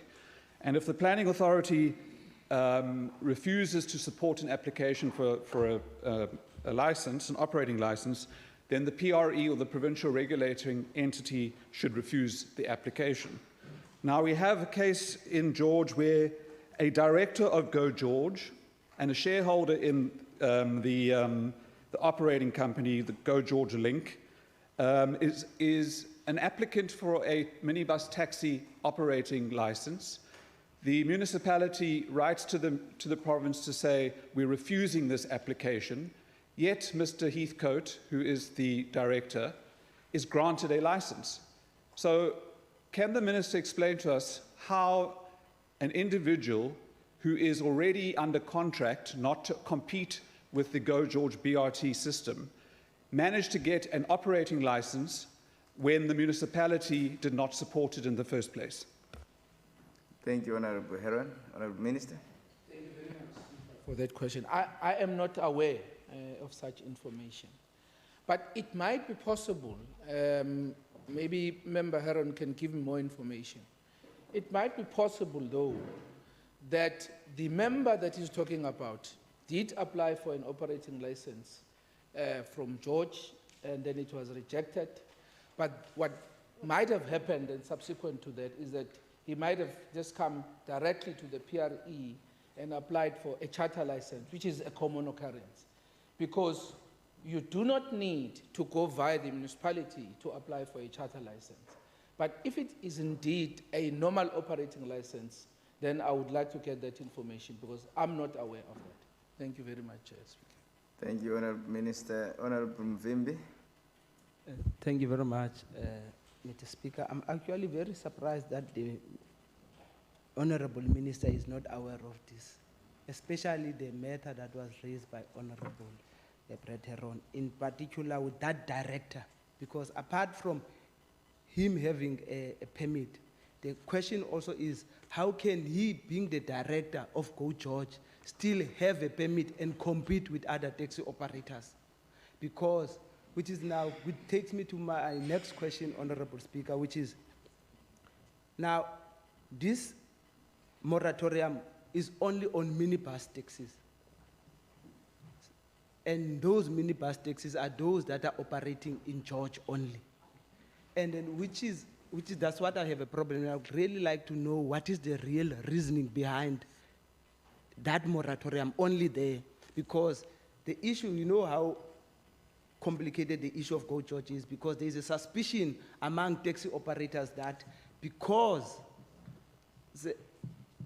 the provincial government and the municipality, they want to force the taxi operators into accepting Go George, because there are some taxi operators that want to compete. They say they've got no problem in competing with Go George, but the municipality and the province, they are actually using their authority to suffocate those minibus taxis. Maybe it will be good if the Honourable Minister can just elaborate more as to why only the minibus taxis that are operating in George and not on others. I think it must be understood, Speaker, that in terms of the history of the George Integrated Transport Network System that is there, or your Go George, as you might call it, is that after a number of negotiations with the taxi owners, because I'll come to the point that Member Vimbi is making now, because some of these are new entrants, way after the discussion and the decision was taken for the taxi operators to buy into the system. And those taxi operators who bought into the system, in fact, there are two types of taxi operators that were part of the negotiation. There are those who bought into the system who are now part of the George Link, which is the company that is operating the Go George buses. Those people are shareholders in Go George, and therefore they cannot, again, be issued with operating licenses to compete with their company. That's a first group.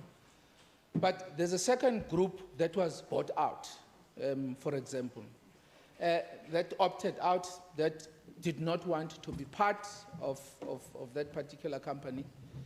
But because the route, in terms of the agreement, is dedicated to Go George, it is because of that, it is precisely that reason why there was a moratorium to make sure that the agreement that was reached between the taxi operators, in terms of both groups, those who are now part of George Link,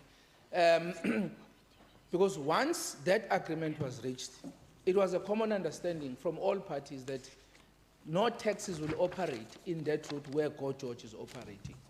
But what happened subsequent to that is that there are new entrants, people who have entered the fray subsequent to that agreement, who are now demanding operating licenses.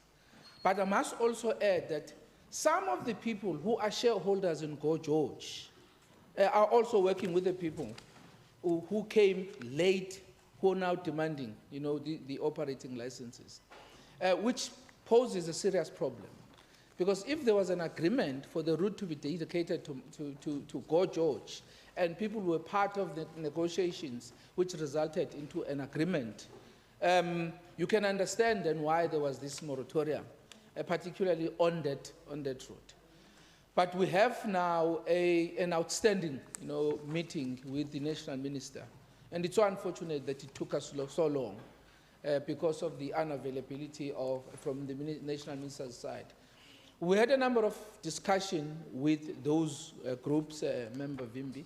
We have an outstanding meeting in terms of making sure that there's a follow-up to try and deal with those issues. Because when we engage the group, particularly from UNEDO, because the people who really are opposing the rollout of Go George are those people who were never part of the initial agreement, who belong to a different organization.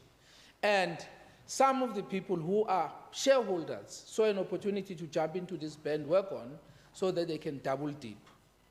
They are shareholders from George Link, but they also want to operate in the same route.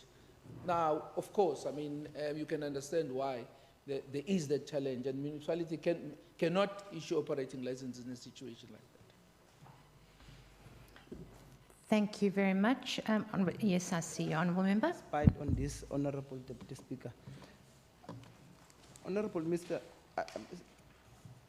I'm glad you are raising the issue to the effect that you cannot allow those taxi operators, part of the reason that they are not given licenses, they are not supposed to be competing with themselves. But then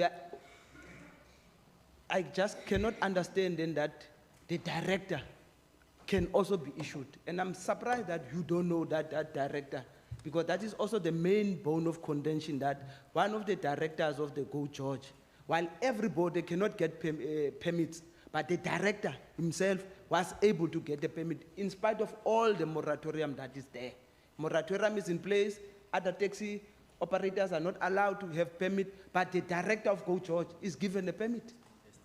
And he's actually contesting against himself. You seem not to find anything wrong with that. It's wrong with the taxi operators, they cannot compete with themselves, but the director can have. Maybe it will be good if you can just put some clarity on that. Thank you, Honourable Minister. I didn't say that I don't find anything wrong with that.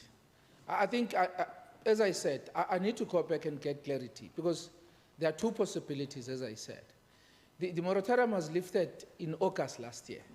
I'm not sure when did the director get this license. Okay. But the second possibility is that the biggest challenge that we have that we need to deal with is the issue of charter licenses. I'm not sure what kind of permit the director get. Because unlike the normal operating license where you need to apply for that via the municipality, when you want to apply for a charter license, I mean, whether it's for scholar transport, you go directly to the PRE and get it without getting the concurrent of the municipality. There is a difference, and that is why, if you look at the taxes that were impounded in Danum, 100% of those taxis did not have operating licenses, but all of them had charter licenses. Because there is an abuse in the system where people are bypassing the local authorities when they are not getting operating licenses and go straight to the PRE to apply for charter licenses. So that is what we need to get to the bottom of. But I will get clarity on the type of license, because indeed, if the director received a normal operating license, then it is a cause for concern, which is something that I need to get to the bottom of. Thank you. Thank you, Deputy. Thank you, Minister. I think that's it from I can see. Thank you very much. That is the end of questions. Please note that any questions that haven't been answered will now fall off the order paper, and you will have to resubmit as this is the last sitting. We are now moving over to questions to the Premier without notice. I recognise the Honourable Christians. Thank you, Deputy Speaker. Premier, you know the abuse of alcohol is a big problem in this province. Binge drinking amongst youth is the highest in the country. Alcohol abuse puts a tremendous pressure on the healthcare system. And also that we have 300 alcohol-related deaths per month in South Africa. I want to know, Premier, how successful is the implementation of the alcohol harms reduction strategy pertaining to this? Thank you. Thank you. Honourable Premier. Thank you very much for that question. And I think you are absolutely correct. I mean, when we look at not only the murder rate and the harms that come to citizens through crime, when you link it to our hospital visits and hospital emergencies, and you see how alcohol plays a prominent role. If you look at any of the policing reports, it is a major problem. And I think this House is quite aware of the work that was done many years ago in putting the new alcohol legislation in place, number one. And then I think in the last few years where we've had a focus on the alcohol harms reduction and the game changer that was in place. And I think we've got a couple of wins, but we haven't found the secret recipe. And I think you will see now that it's also part of the discussion we're having where Minister Fritz, as each minister has a priority, a safety priority, but included in Minister Fritz's priority, not only the rollout of the boots on the ground and the investigators, part of his priority is also about how we try to get to grips with what are those interventions we can put in place to curb this problem. And it is a problem, and it's a problem that I wish it was one of those simple solutions that we could find. You know, we engage with our universities, and we have been in this process. We had focused areas that we focused on, and we find reductions here and there, and we found some successes, some of them linked to licensing, some of them linked to pricing, some of them linked to on the ground, increasing the investigations, looking at the investigators. I said earlier, condolences to the policeman that was shot today, Colonel Kay. I have fond memories of Colonel Kay, of walking the streets at night, going to these blitzes, the work that we did in creating the legislative environment.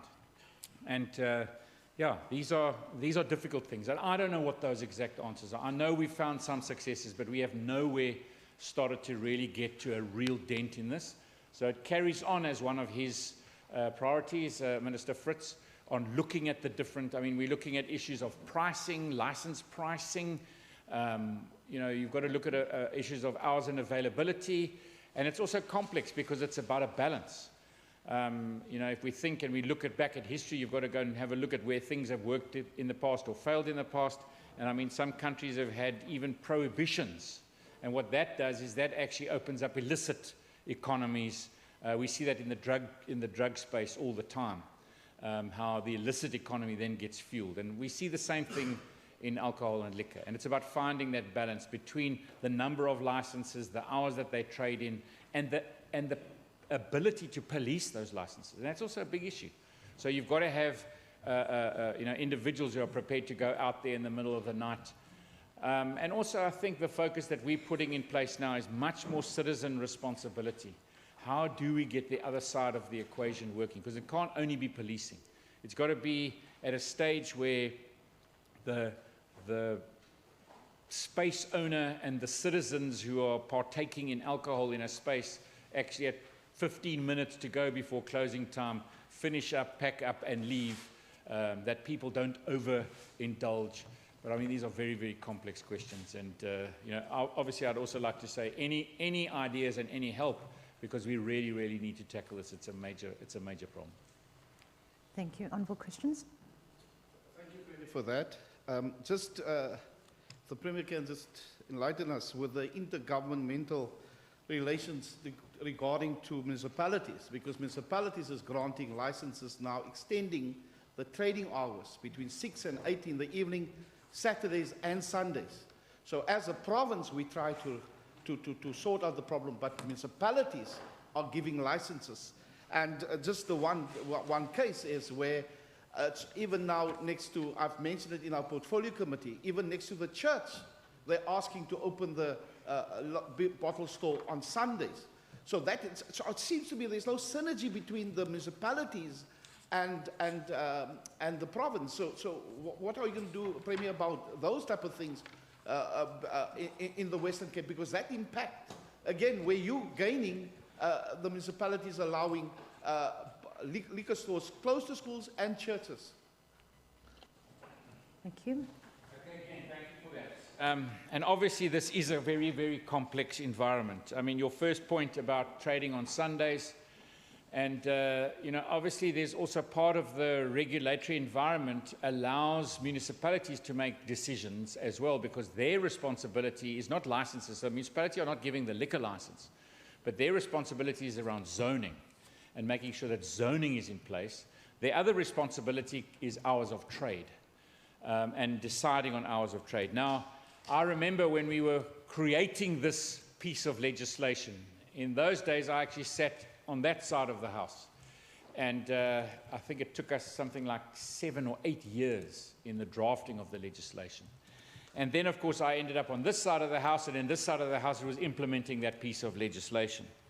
And I remember it's about a balance, because sometimes things that you think would have worked didn't work, and things that you think you said, no, this will never going to work.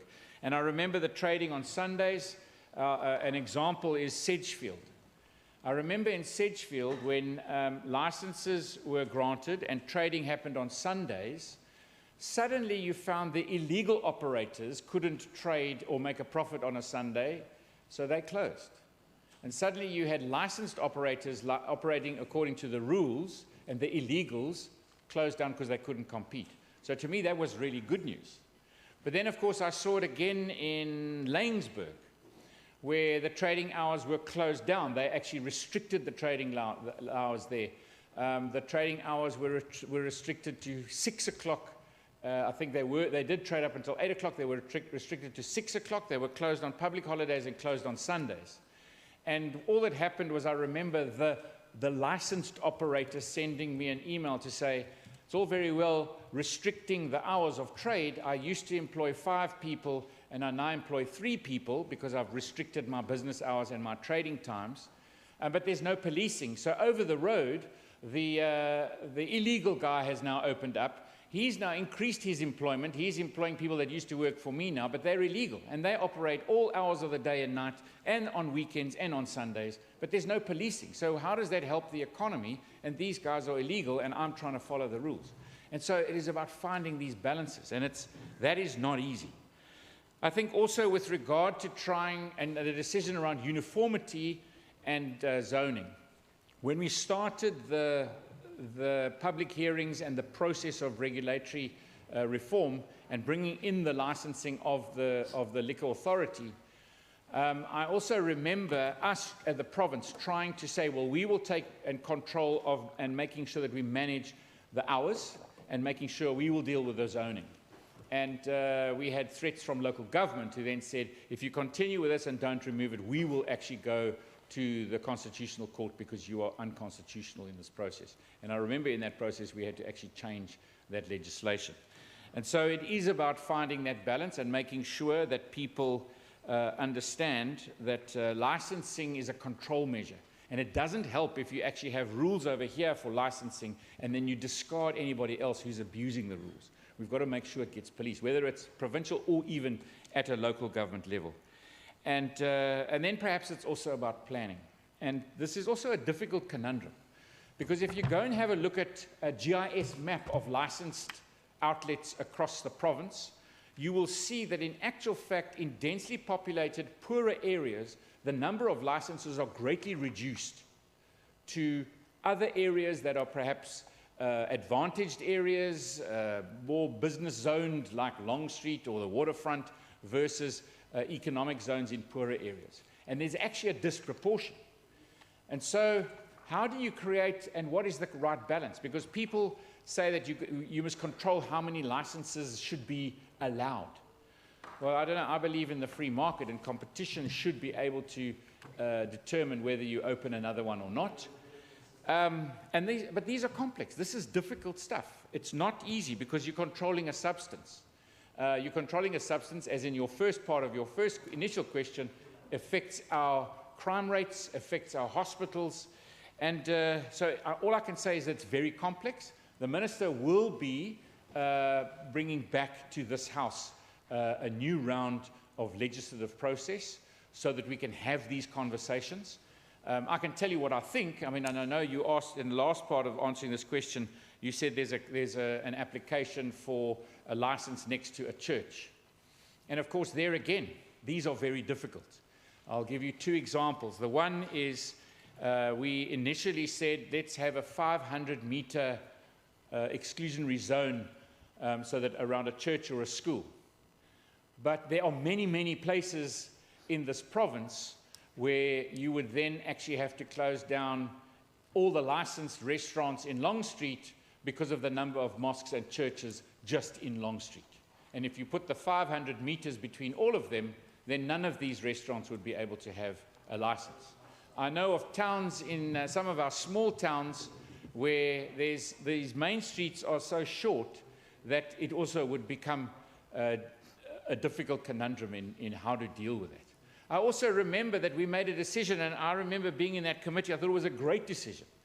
We said that no selling of alcohol anywhere near a filling station. And we gave an exclusionary, because we said, you know, driving and drinking, it really doesn't go well together. I remember somebody giving us the example in other countries where you can go to a vending machine at a filling station and actually get a beer from a vending machine. We said, no, this cannot be possible.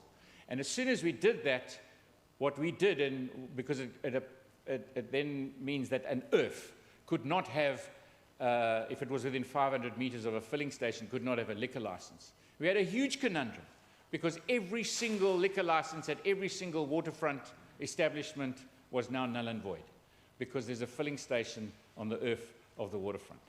And so these shows you the unintended consequences, the difficulties that come with it. But and again, I say to you, these are difficult things, but we're going to have an opportunity once again where our specialists and the drafters on this side of the house are going to put their minds to it, and then they're going to make it available to all of you on this side of the house to go out to public comment, to go and say, what else should we be doing differently so that we can actually manage through a liquor licensing regime the pros and cons. An economy that employs 200,000 people in the liquor industry versus the harms that actually come within the system. And these are very, very complex. I don't have all of the answers. I'm sure Minister Fritz doesn't have all of the answers. And I think in sketching this answer, even when I was on that side of the house or this side of the house, it's difficult. It's not easy. But we're going to be given that opportunity once again. Thank you. I see Honourable Heron.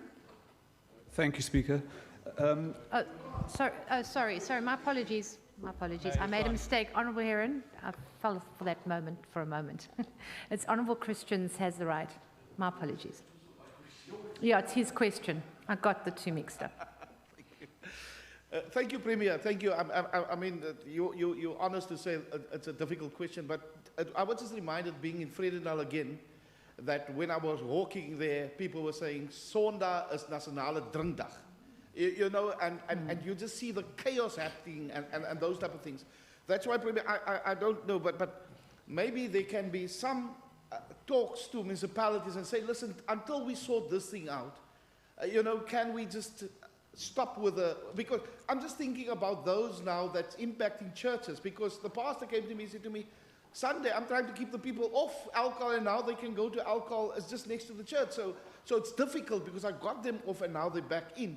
So I'm not back in, they will go back in, but this is the problems. And while this is not sorted out, because I know I'm worried about the extending of trading hours where municipalities give it, irrespective of where it's situation.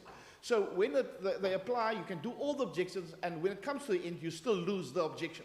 So I just want to know from you, Premier, will you speak and at your forum with mayors or whoever it is, just to say, listen, we need to sort this out before we grant liquor license, especially close to schools or churches or even mosques, the case may be. Thank you. Premier. So I think, I mean, the engagement that we are having with our municipalities, and we have been specifically around the safety plan, because what you're talking about links directly into safety in communities. But I want to actually go further, because I've got in this question saying, you know, it's affecting churches, etc., and government must put rules in place that will sort this out. Now, the problem is that government are going to put rules in place to sort this out, but that's not actually going to be the solution. And that, I'm going to link it back to the safety plan. And that's why we've made the safety plan not actually about policing, it's about behavioral change. It's about how we get responsibility within citizens to actually step up to the plate. And we need to actually work together in this. This is about how we get the whole of society saying we've all got to play a role.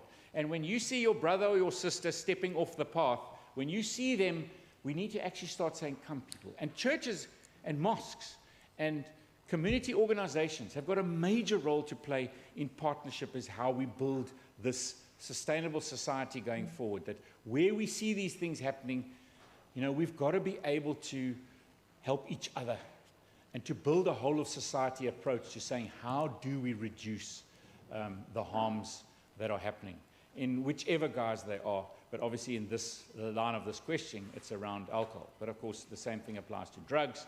The same thing applies to so many other things in society. So absolutely, I mean, we already have this discussion at a local government or at our PCF and our mayors' forums. And I will continue with it. I think also what's going to happen now with the implementation of a new piece of legislation or review of the legislation, it is also going to be the opportunity to come up with whether we allow competitiveness in the system around times or not. At the moment, the way it's structured is municipalities should be saying that you've got until 2 o'clock in the morning as per the framework. If you want to go outside of the framework, then it's a separate license application. I don't know if they're all following an application process correctly, because you're right. The idea of maybe going till 4 o'clock in the morning should be in an area that doesn't affect people. So, for example, perhaps Long Street or an area where nightclubs are focused. But of course, if it's in a residential area, well, then it shouldn't even be 2 o'clock. But the process does allow for municipalities to even bring that in to 10 o'clock or 9 o'clock. I mean, there are places who actually are managed that way. But I think you are correct as well, that it's not managed properly. And maybe that's also something that the Standing Committee can also, even before we get the legislation process, that we actually go on some of these nighttime blitzes, walk with some of the inspectors, so that you get to grips what it is, so we can actually start writing it in that legislation. And of course, as you say, engage with municipalities where that competency lies. Thank you. We're moving on to the next question. We haven't got much time, but I will give you the first bite. Honourable Botha. Thank you, Deputy Speaker. Premier, it's with regards to the First Thursday initiative. How many people have been reached so far, and what is the kind of inquiries that has been made and the nature of those inquiries? Okay, thank you very much for that question. I think, well, if I have to think about the numbers, I remember in the first Thursday, it was about 800 various inquiries. Of course, that's more than the number of meetings that take place. I looked at the last report, and I'm just trying to think. It's over 200 meetings take place amongst the executive and the public. Sometimes it's 300. I think the last one was 291, if I remember correctly, looking at the report. But it's, so you can say probably between 200 and 300. And there's probably, I don't know, maybe up to 1,000 people involved on a First Thursday, taking their numbers. And of course, we learn as we go, because when I used to run the First Thursday before, just out of my office, it was a much easier space in which to operate. We had a much stronger control. And now, where it's an open public thoroughfare, and we ask entrepreneurs to come along depending on the theme, and some people just come to network and not necessarily meet anybody. But I think, if I'm correct, it's between 200 and 300 meetings that take place. I notice some of my ministers have shorter lists of meetings than others. But, I mean, that's what this is about. This is about openness. This is about saying to someone, if you can't get an appointment, come and see us. And so you asked about the kinds of questions. I mean, some of them are people coming with ideas, and other times are people coming with problems. I mean, I know that I've even dealt with HR issues, where perhaps someone didn't want to go and see a minister to say, I've already exhausted that, and now I'm coming to see you, and this is my problem. which in a way is also good because you get a sort of like a different kind of oversight through the process. And yeah, anything from business ideas to HR to safety and security, which is a lot of people coming now because of the safety plan, a lot of people coming with technologies and innovative ideas. And really it is across the board. Every single minister has their desk there with officials. And interesting now, I've got the city of Cape Town now came along 2 First Thursdays ago, and then last time they actually have got a bigger desk and more people coming from the city. And our team, or Haley in my office, has already gone out and spoken to one municipality. So it was Overstrand. Last First Thursday, they ran an open Thursday in Overstrand. And of course, I can't dictate to the municipalities, but it would be very nice if every single municipality was open on the first Thursday until 9 o'clock at night, open for any issue. Anybody could come in with anything. Are you fine? Honourable Butcher, are you fine? Because time is up, unless you, okay, as pertinent. Thank you very much. Then we will, I'm terribly sorry. Premier, we are ending with those, that's the final time allocated to the Premier. We'll now move over to statements by members. In terms of Rule 145, I recognise the DA.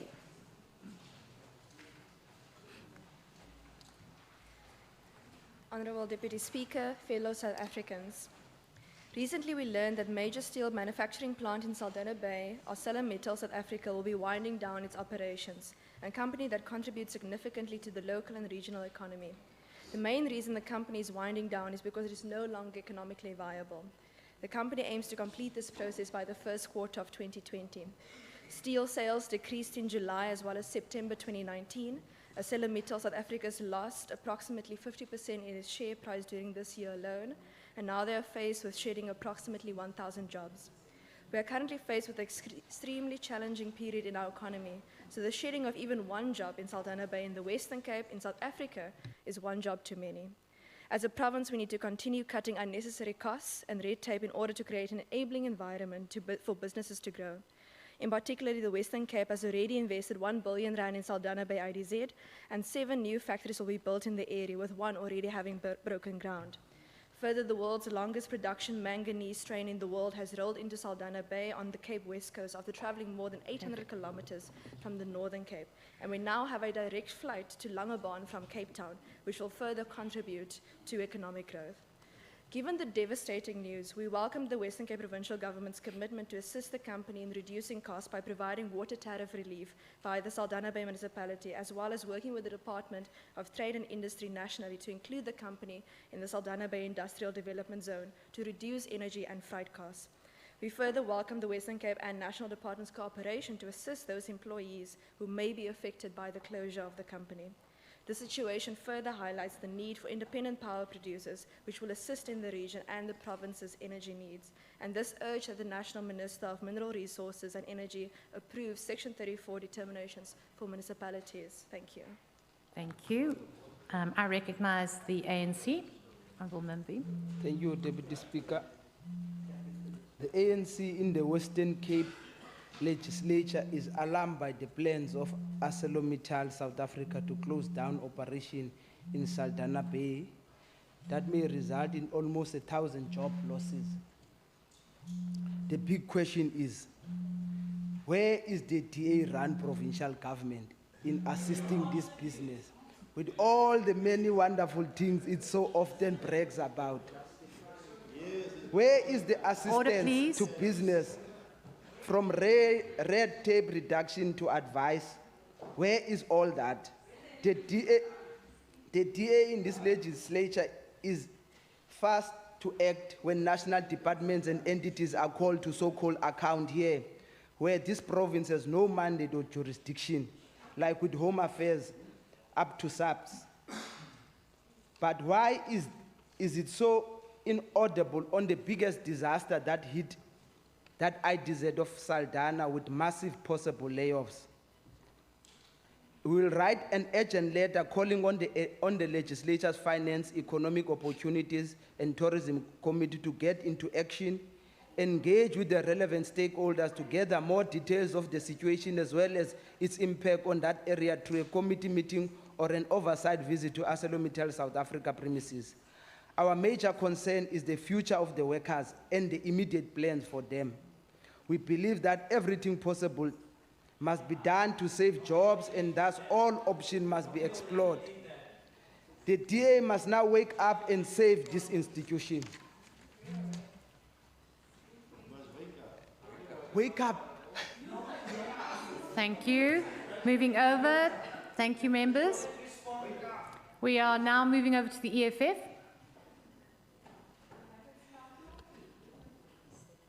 Thank you, Speaker.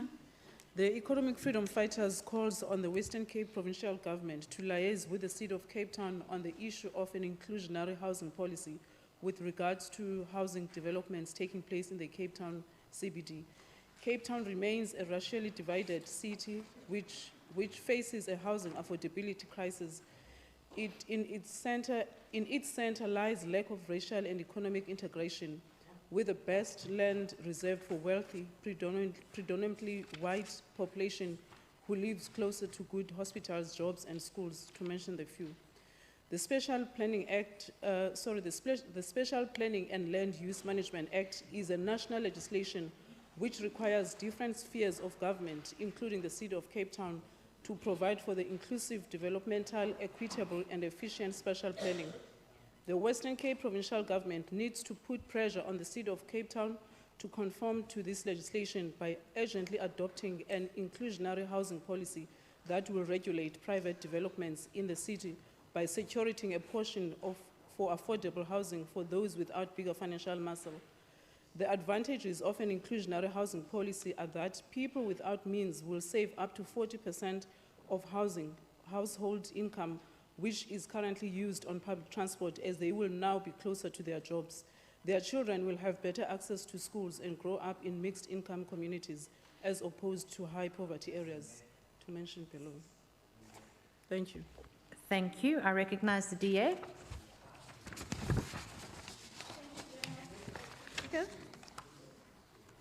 Deputy Speaker, it is crucial that in the Western Cape we deliver services which are targeted squarely at the real needs of our residents today. This is why policy must continually be revised and updated when necessary, as the needs of residents change, and so the strategy to provide services needs to change along with them. Our stakeholders and industry experts play an important role in these processes. And I'm glad to see that in the DA-led governments, their concerns have been heard and included in our service delivery rollout. The reality is that the provision of social housing in the post-apartheid South Africa is not only the provision of a basic service, but the active reversal of apartheid special planning, which continues to segregate our communities. Therefore, the policy governing this service must include the views and inputs of civic organizations, the private sector, and the residents themselves in order to change the face of our cities and begin to reconnect people to opportunities and growth. It is therefore vital that social housing includes industry expertise and the research compiled by organizations representing the poor and the disadvantaged. I think, Deputy Speaker? I'm watching the front desk.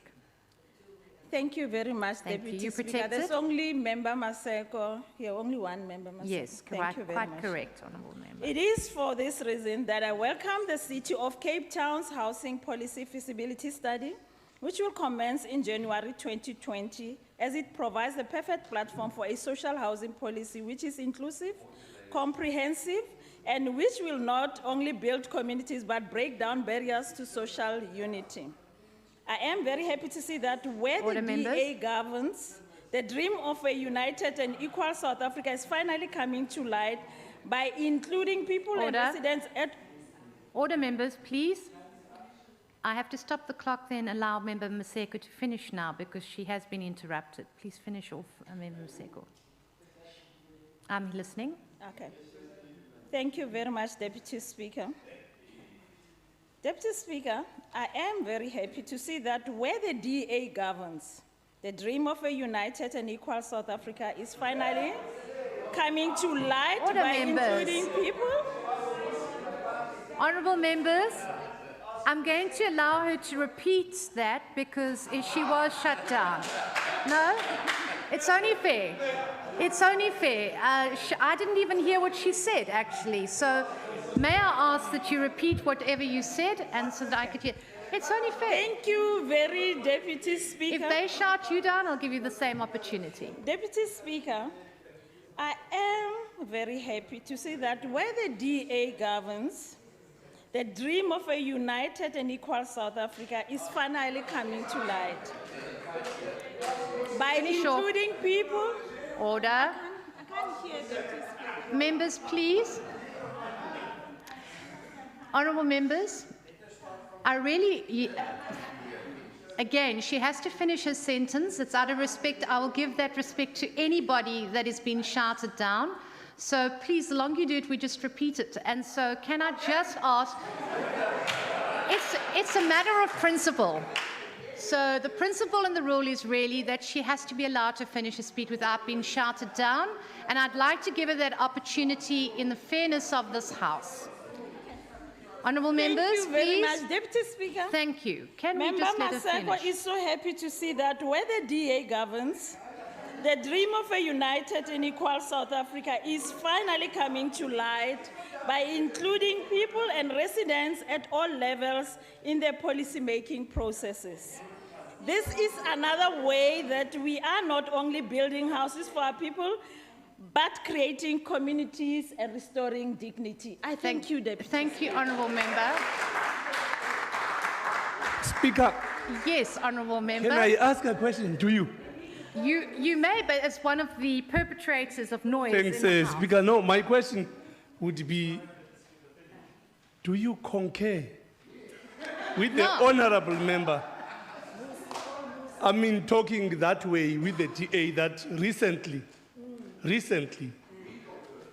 the entire continent witnessed the divisions from within. So, Honourable Member, yes, it's not a point of order. Thank you very much. I'm moving over to Good. I recognise Good. Honourable Heron. Thank you, Deputy Speaker.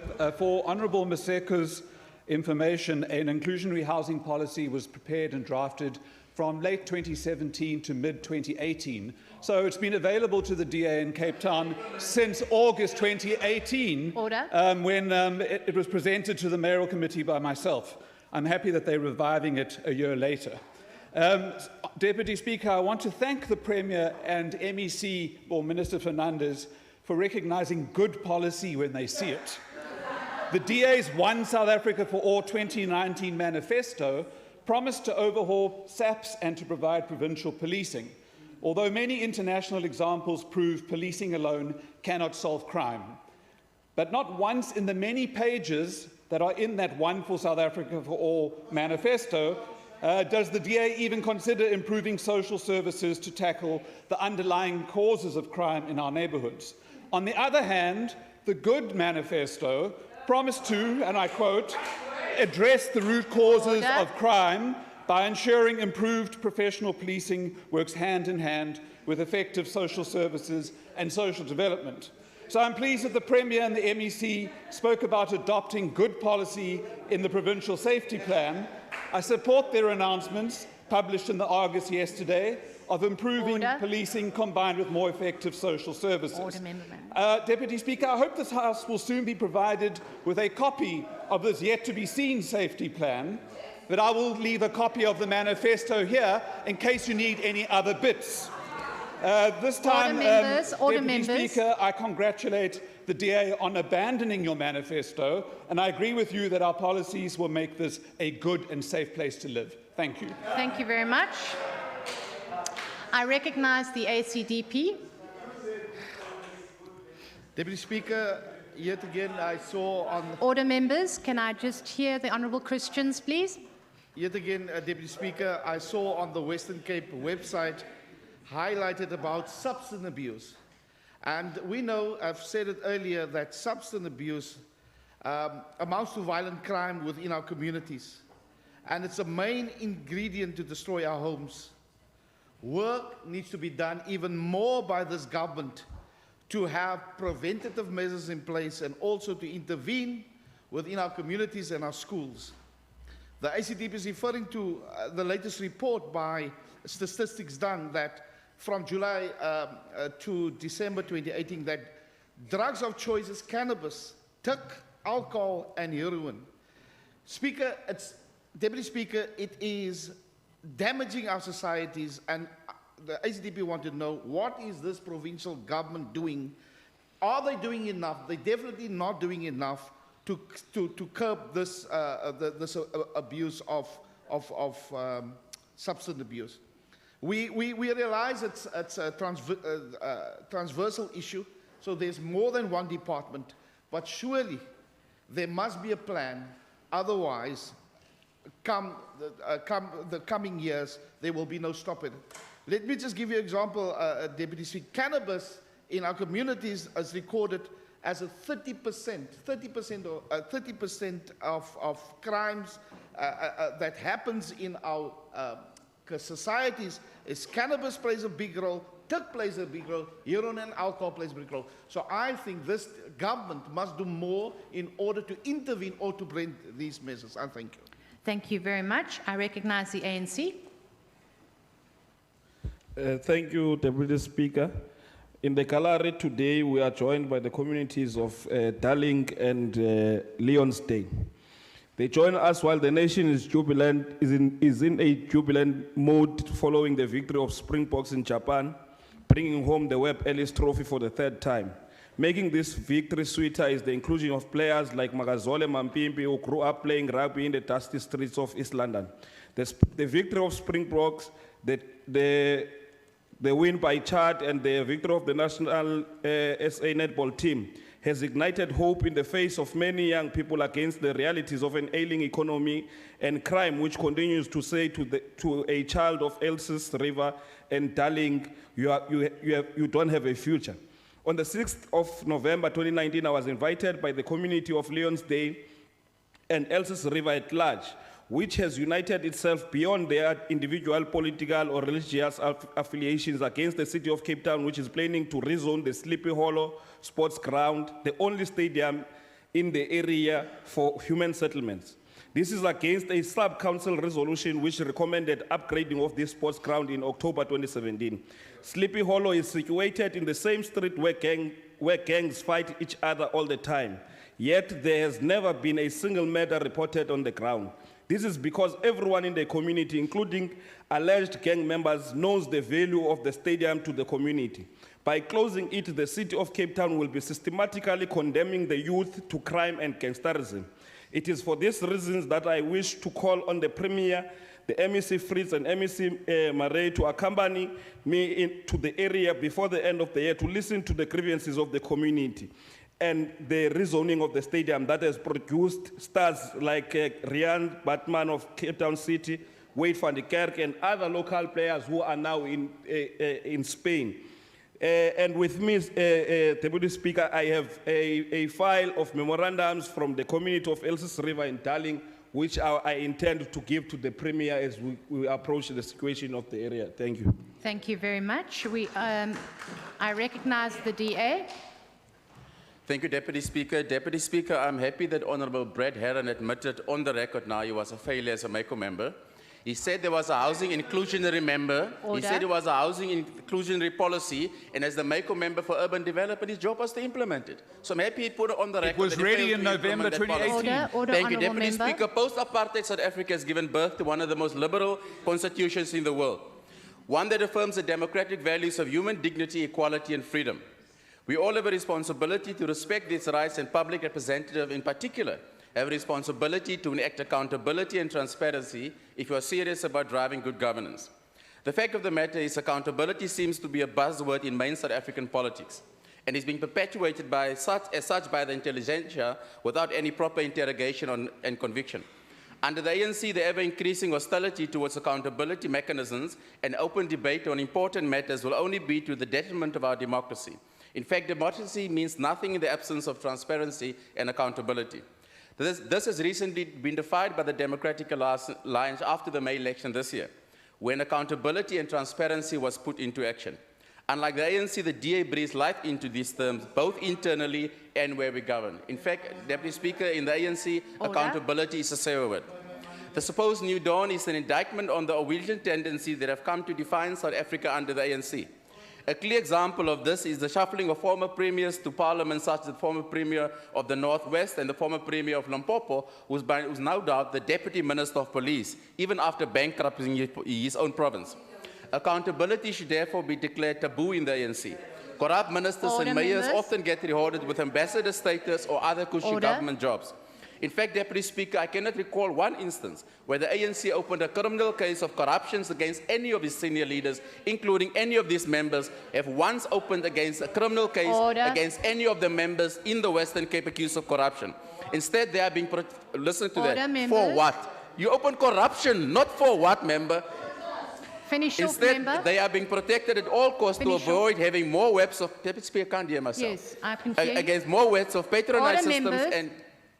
and corrupt deals en masse. The DA, on the other hand, holds its leader accountable from councillors to mayors to even his national leader. That is the DA difference. We walk the talk on accountability, something that will only ever exist as a phantom phenomenon to the ANC. Thank you, member.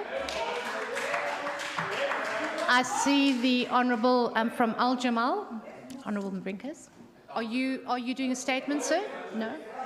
Okay, noted. And then I see the DA as the final statement. Thank you, Deputy Speaker. Honourable members, can I have some order, please? I cannot hear the Honourable member. Thank you.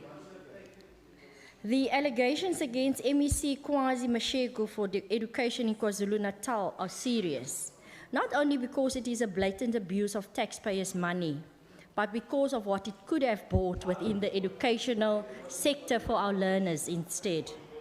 Moreover, over the last 2 financial years, the total losses of SOE amounts to 96.46 billion rand. This amount is 4 times the Western Cape Education Department's budget. The WCED, who aims to provide quality education to every learner in our province, it could have done so much more, Deputy Speaker. But instead of recognizing this incredible injustice, the ANC on the 31st of October in the Cape Argus blames the DA for everything that is wrong, even if it has made significant strides since 2009. The opinion piece missed all the facts. The WCED remains vigilant and continues to place emphasis on fiscal consolidation, cost-cutting measures, as well as streamlining and rationalizing projects, while remaining committed to its vision of quality education for every learner in every classroom in every school. We are, Deputy Speaker, cognizant of the gaps in achieving this mission.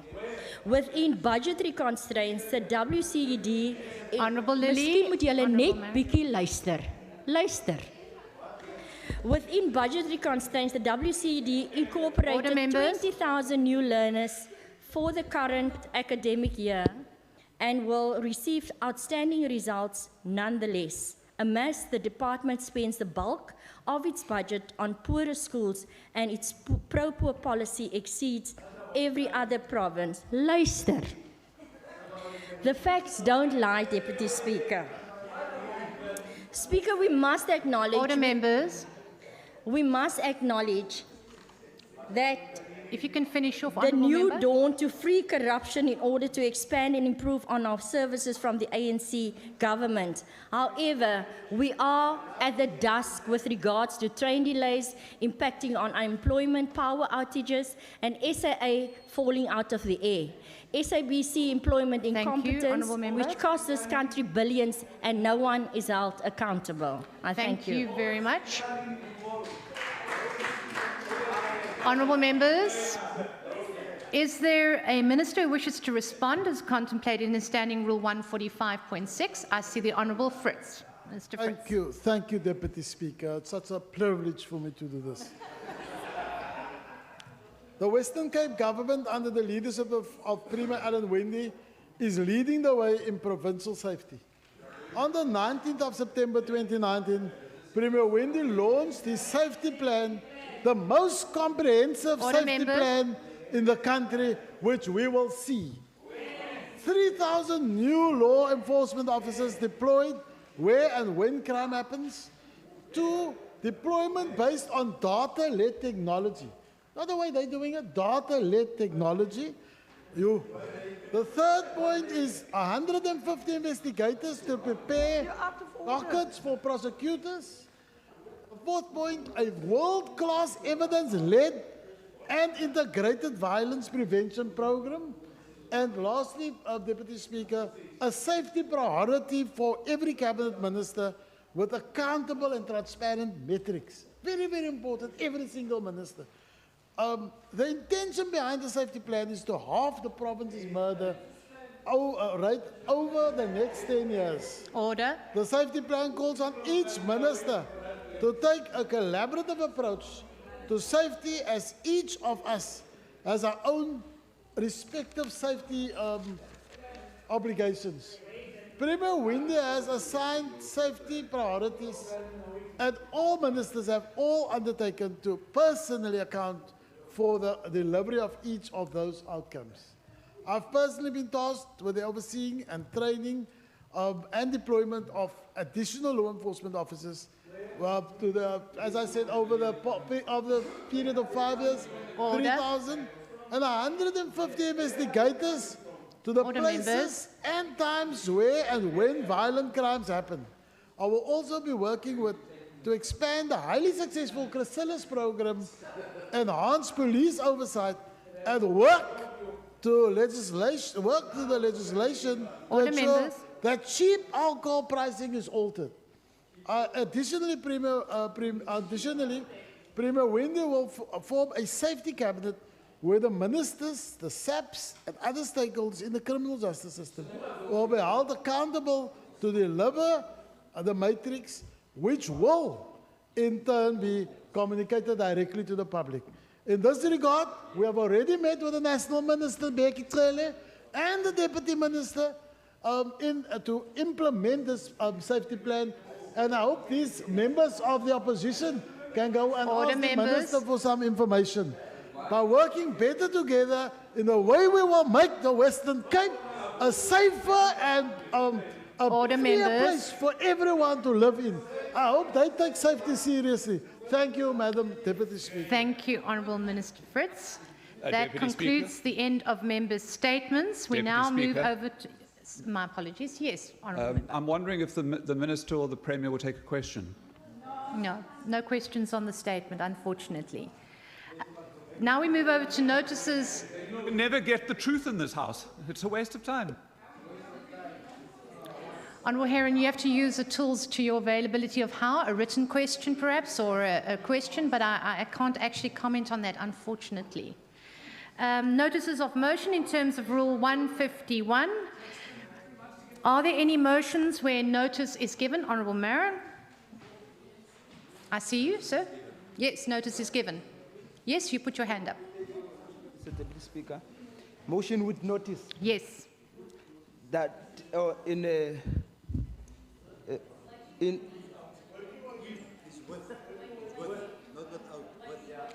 with motion, yes. Motions, notices of motion with notice. Yes. Yes. Yes.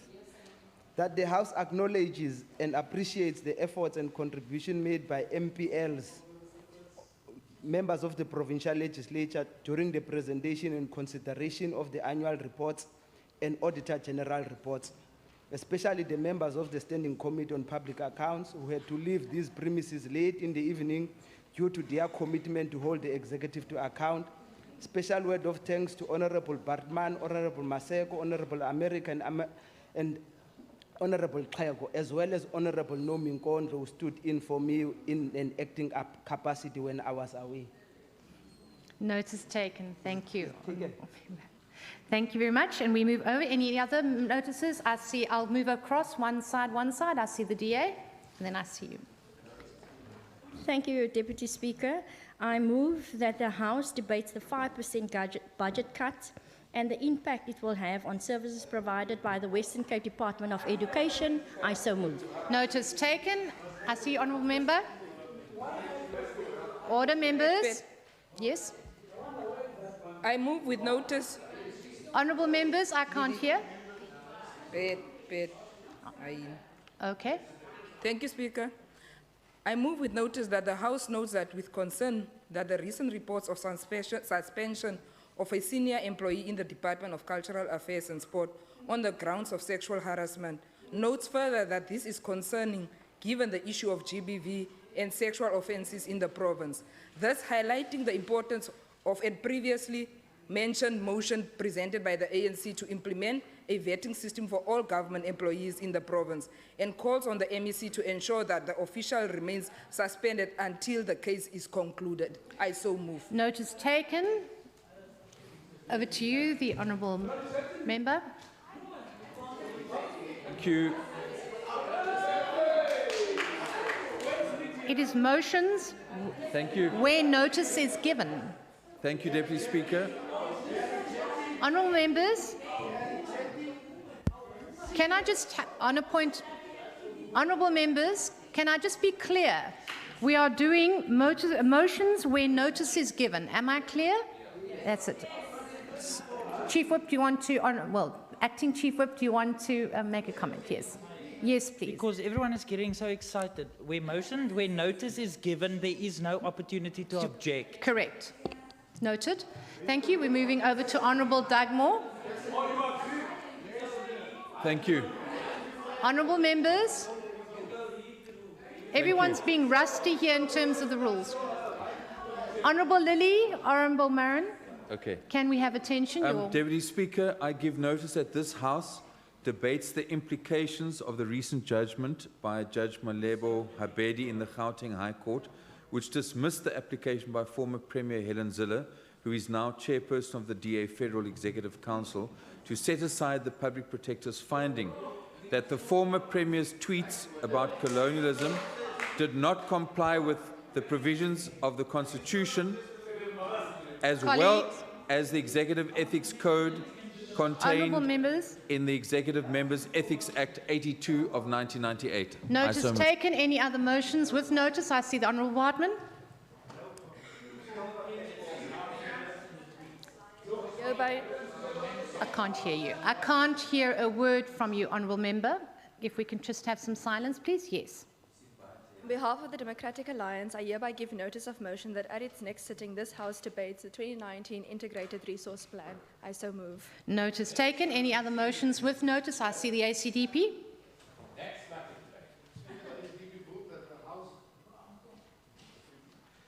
Speaker, the ACDP move that this House debates comprehensive sexuality education, CSE curriculum for 2020.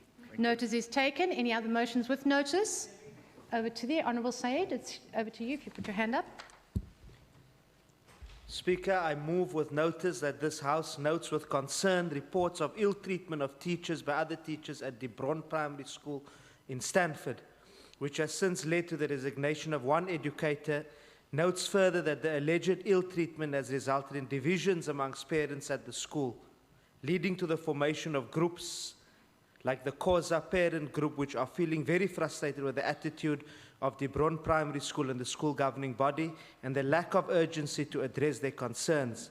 Notes further that their concerns include racism at the school, which include a teacher at the school who allegedly slammed a child's head on the desk and called him the K word, that learners endure racist slurs and bullying at school on a daily basis, and that we call for an urgent investigation and an intervention into these concerns. Thank you. Notice taken. Any other motions where notice is given? No. That concludes the notices of motion. We now move over to motions without notice. I see the Honourable Mackenzie, and I'll move across. Thank you, Deputy Speaker. I move without notice that this House congratulate one Sheila Harris on her election as the new councillor for Hort 82 in Mitchells Plain. May she continue to serve the people of Mitchells Plain and Tafelsig. Residents has once again entrusted us to bring good governance to their communities, and we thank you for them to putting their faith in the DA. I so move. Thank you. Are there any objections to the motion being moved without notice? Are there any objections to the motion itself? Motion agreed to. Over to you, Honourable. Yes. Thank you very much, Speaker. I move a motion without notice that this legislature notes the sudden passing of the Amaxhosa King Mbendulo Zwelonge Scawu this morning after he was taken to hospital last night. send our condolences to the Amaxhosa Nation and the Sigcawu family. I so move. Thank you. Are there any objections to the motion being moved without notice? Any objections to the motion itself? Motion agreed to. Honourable Allen. Thank you. No objections. Thank you, Honourable Deputy Allen. Speaker. I move without notice that this House notes with sadness the murder of Lieutenant Colonel Andre K, who was shot in front of his house in Bishop Lavis earlier today. We send our heartfelt condolences to his family, friends, and the entire safety fraternity. Lieutenant K was a dedicated police officer, and his death is a tragic loss to the entire Western Cape. He will surely be missed by many, and may he rest in power.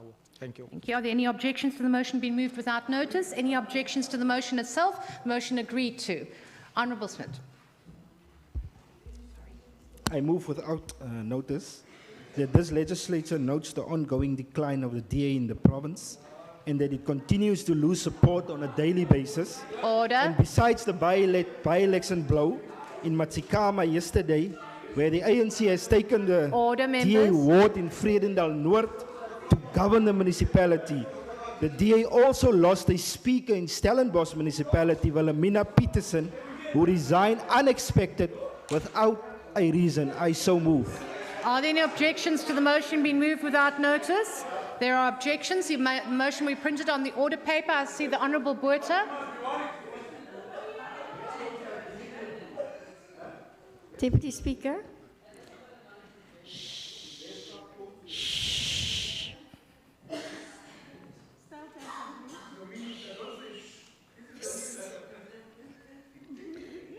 Deputy Speaker, I move that this House extends our sincere condolences to the family and loved ones of Alison Plaatjes, a teacher from Cedar Primary in Clanwilliam, whose life was taken at a tender age.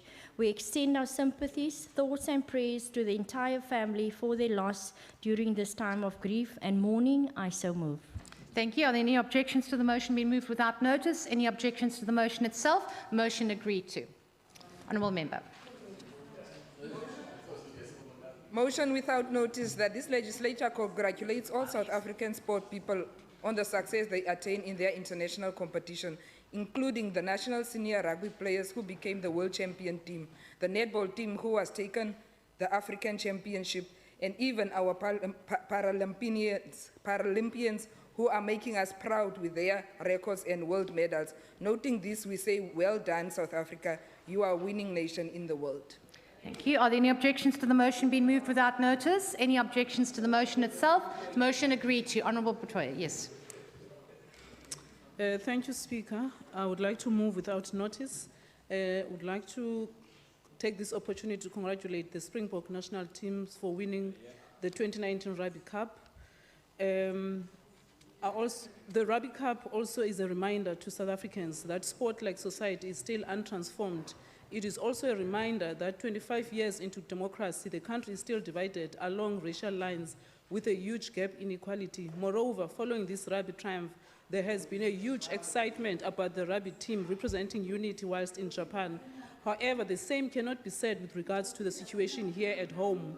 Listen, there are two types of unity, principled unity and ad hoc unity. Principled unity endeavors the unit to unite society around a common outlook and how that particular society intends to achieving their common goals. And for that to succeed, clarity of ideas and practice of fundamental ad hoc unity is based on the foundation that one may discard it once short-term goals have been achieved. It does not last. True unity must be lived on a daily basis and cannot take place once off. However, the fact remains the unity that was achieved by the South African rugby national team is an ad hoc temporal technical unity. It doesn't exist. Thank you. Thank you, Honourable Member. A little bit long for a motion. Thank you. Are there any objections to the motion being moved? Any objections to the motion itself? Motion agreed to. Honourable Thank you, Deputy Speaker. Thank you. Deputy Speaker, a motion without notice. I hereby ask that this House congratulate Lieutenant Colonel Martinez from Ladysmith, who in the Kannaland municipality has just been promoted as Colonel. We thank him for his service and we wish him well in his new position as he works with this Western Cape government to create a safer Western Cape. Thank you. Are there any objections to the motion being moved without notice? Any objections to the motion itself? Motion agreed to. I recognize the ACDP. Speaker, I move without notice. Today I want to sing the praises of the 90-year-old iconic pioneer, one of Cape Town's most phenomenal poets, writer and publisher, Mr. James David Matthews. Mr. Matthews was born in District 6 on the 29th of May 2029. He grew up in a household with no books. His father was illiterate, and his mother read to him Oracle and Miracle, which were hardly considered as literature. He was recognized at the age of 14 by his English teacher as a writer. His first writings were published in 1946 at the age of 17.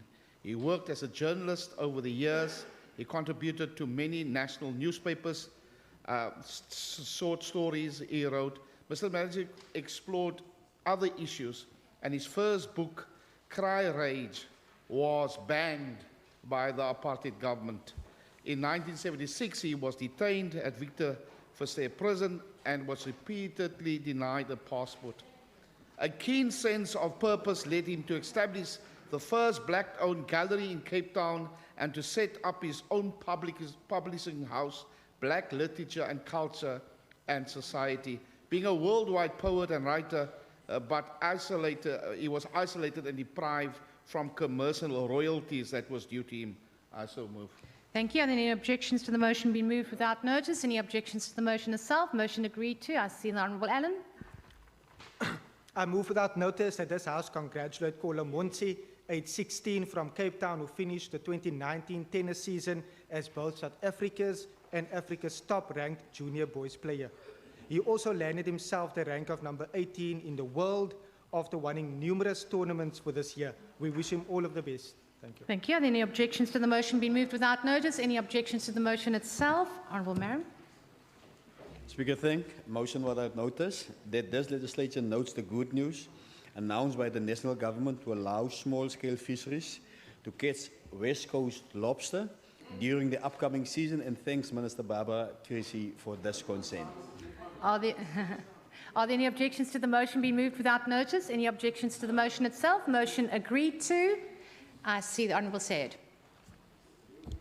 Thank you, Speaker. I move without notice that this House notes with concern that again in the next academic year, many learners face being unplaced at schools, as we have been inundated with many cries for assistance from parents whose children were rejected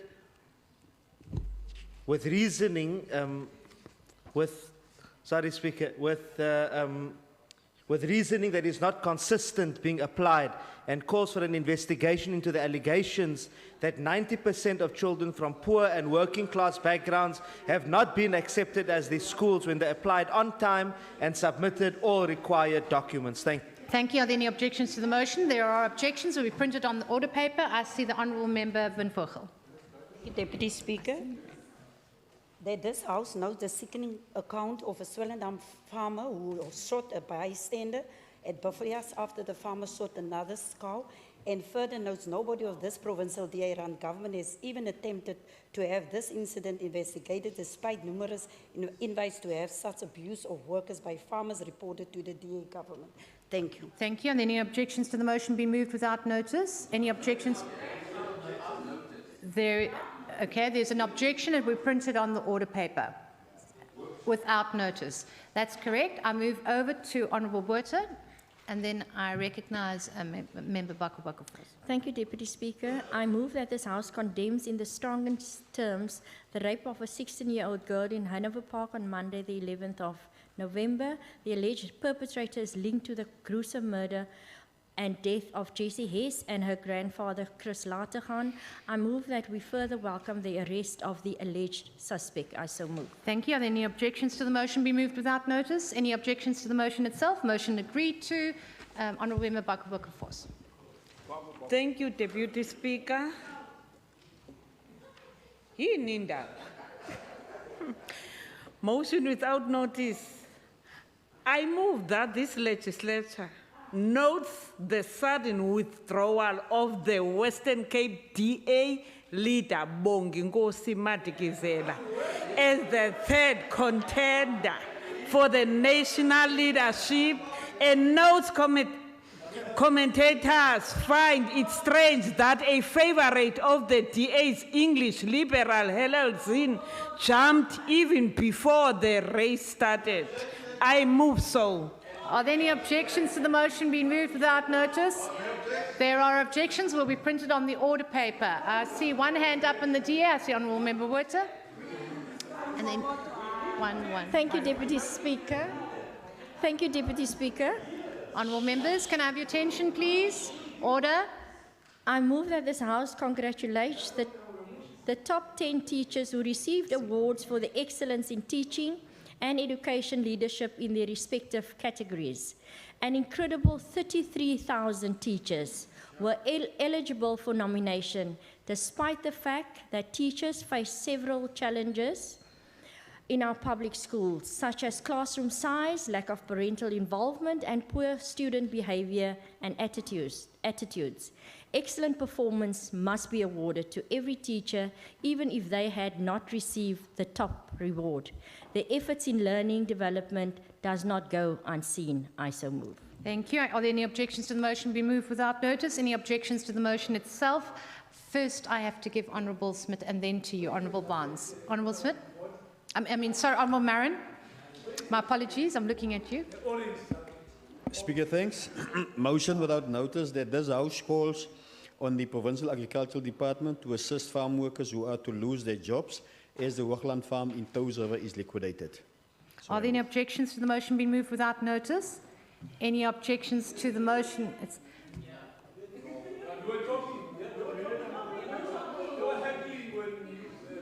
Honourable Marin, would you mind? But then you must really keep quiet because so that we can really all hear. Thank you very much, Honourable Member. You must listen, Speaker. Okay, Honourable members, can we have order, please?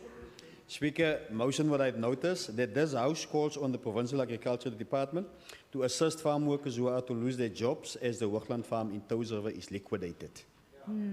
So Are there any objections to the motion being moved without notice? Any objections to the motion itself? Motion agreed to. I've said Honourable Barnes first, and then I will come back to you, sir. Thank you, Deputy Speaker. Motion without notice that this legislature notes with dismay the employment at great expense of outsider artists for the upcoming switching on of festive lights in Cape Town, thereby snubbing the many local artists who could have served their local community better at this level. I so move. Thank you. Any objections to the motion being moved without notice? Any objections to the motion itself? There are objections printed on the... Oh. The motion will be printed on the order paper. I see the Honourable Smith. I move a motion without notice that this legislature notes the 8 people were killed in Athlone fires over 2 days in that area and calls on Cape Town and the province to enhance assistance to the people at risk to prevent these devastating reoccurrence disasters. Thanks. Are there any objections to the motion being moved without notice? Any objections to the motion itself? Motion agreed to. Honourable Marin. Speaker, motion without notice that this House denounces the looting of freight trucks in the Dorings where goods were stolen, TVs, and commends SAPS for its work to retrieve and arrest the various suspects. So I move. Thank you. Any objections to the motion being moved without notice? Any objections to the motion itself? Motion agreed to. Honourable Member.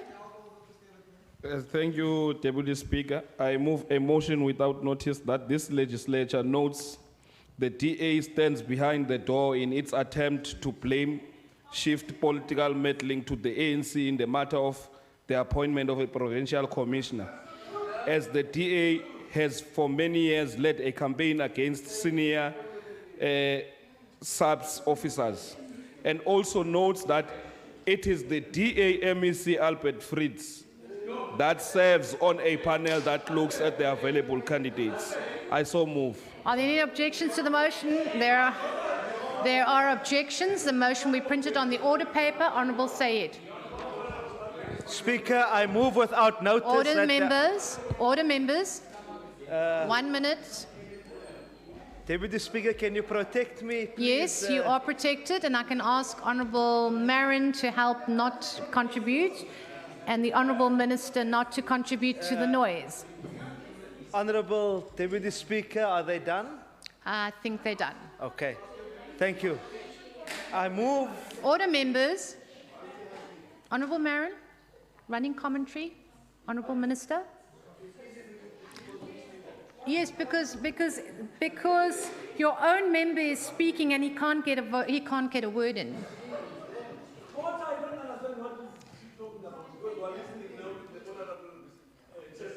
Chairperson? Yes, honourable member. If I may rise on a point of order, in terms of the rules, you need to be recognised before you raise a point of order. You cannot address the Quite speaker correct. from your seat. So I think we need to revisit our rules and the manner in which we conduct ourselves in this House. Thank you. So noted. Thank you very much. Yeah, honourable members, please. Can we have some decorum in the House so that I can allow Honourable Said to actually speak? Thank you. Thank you very much, Speaker. Now that the debate about the rules has been completed, I move without notice that the House notes with concern that North Pine School, that is next to a church, will be hosting a karaoke event on the 22nd of November 2019, in which people are encouraged on the pamphlet to bring their own liquor to the event. Notes further that in the circulated leaflet there is no mention of sale of liquor, but rather people are encouraged to bring their own liquor to the event, accepts that the Western Cape Education Department has now converted our schools effectively to alcohol-consuming spaces and calls for an urgent investigation into this event. Thank you. Are there any objections to the motion? There are objections and will be printed on the order paper. Honourable Marin. Members, can I have some order, please? Otherwise, we're going to be here for a long time. Yes. Mvimbi, my apologies. Without notice that this legislature notes that Cape Town is in serious trouble with dissatisfied motorists and is about to change its parking and charge system to please the electorate ahead of the coming municipal elections. I so move. Are there any objections to the motion being moved without notice?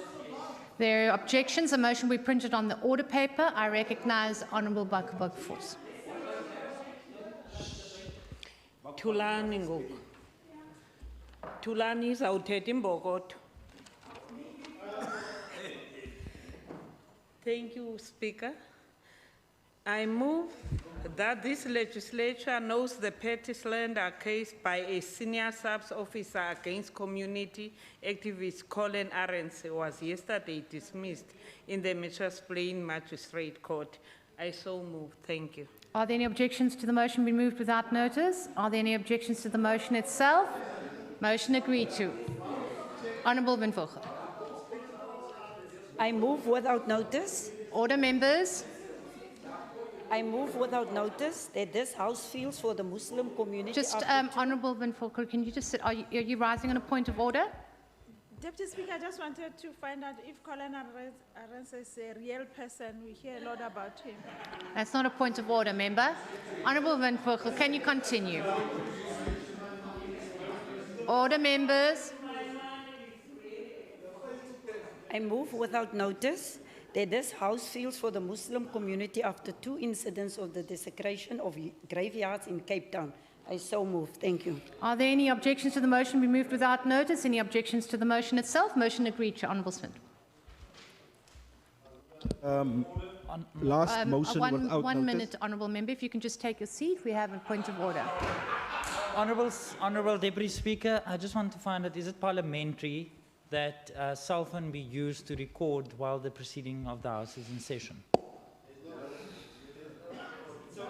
Is there a recording happening? Okay. I can only respond to what the Leader of the Opposition is saying. 1 minute, honourable members. Can I just hear the Acting Chief Whip? Honourable Deputy Speaker, are you saying that the Honourable Leader of the Opposition has admitted that he's not taking a video? Well, he did while in say session? no to me. Okay. Okay. He did say no to me. If we can carry on to the Honourable Smith. Deputy Members.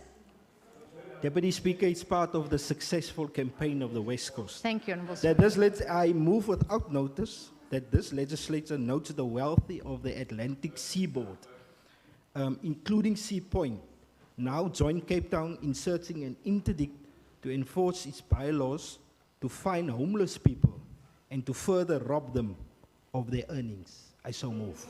Are there any objections to the motion being moved without notice? Any objections to the motion itself?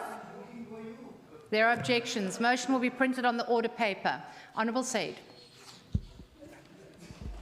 Thank you, Speaker. I move without notice that this House condemns the ongoing sexual harassment of learners like the 4 boys at Delft who were raped at the Hague Primary School, and again calls on the Western Cape Education Department to have proper guidelines and assistance for victims. Thank you. Thank you. Are there any objections to the motion be moved without notice? Any objections to the motion itself? Motion agreed to. Honourable members, are there any more motions without notice? If there are none, that concludes the business of the day.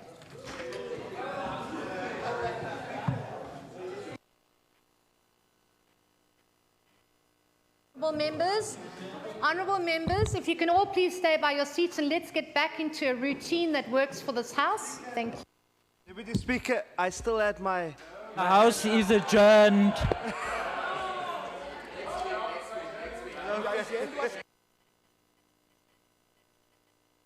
The House is adjourned. Next week.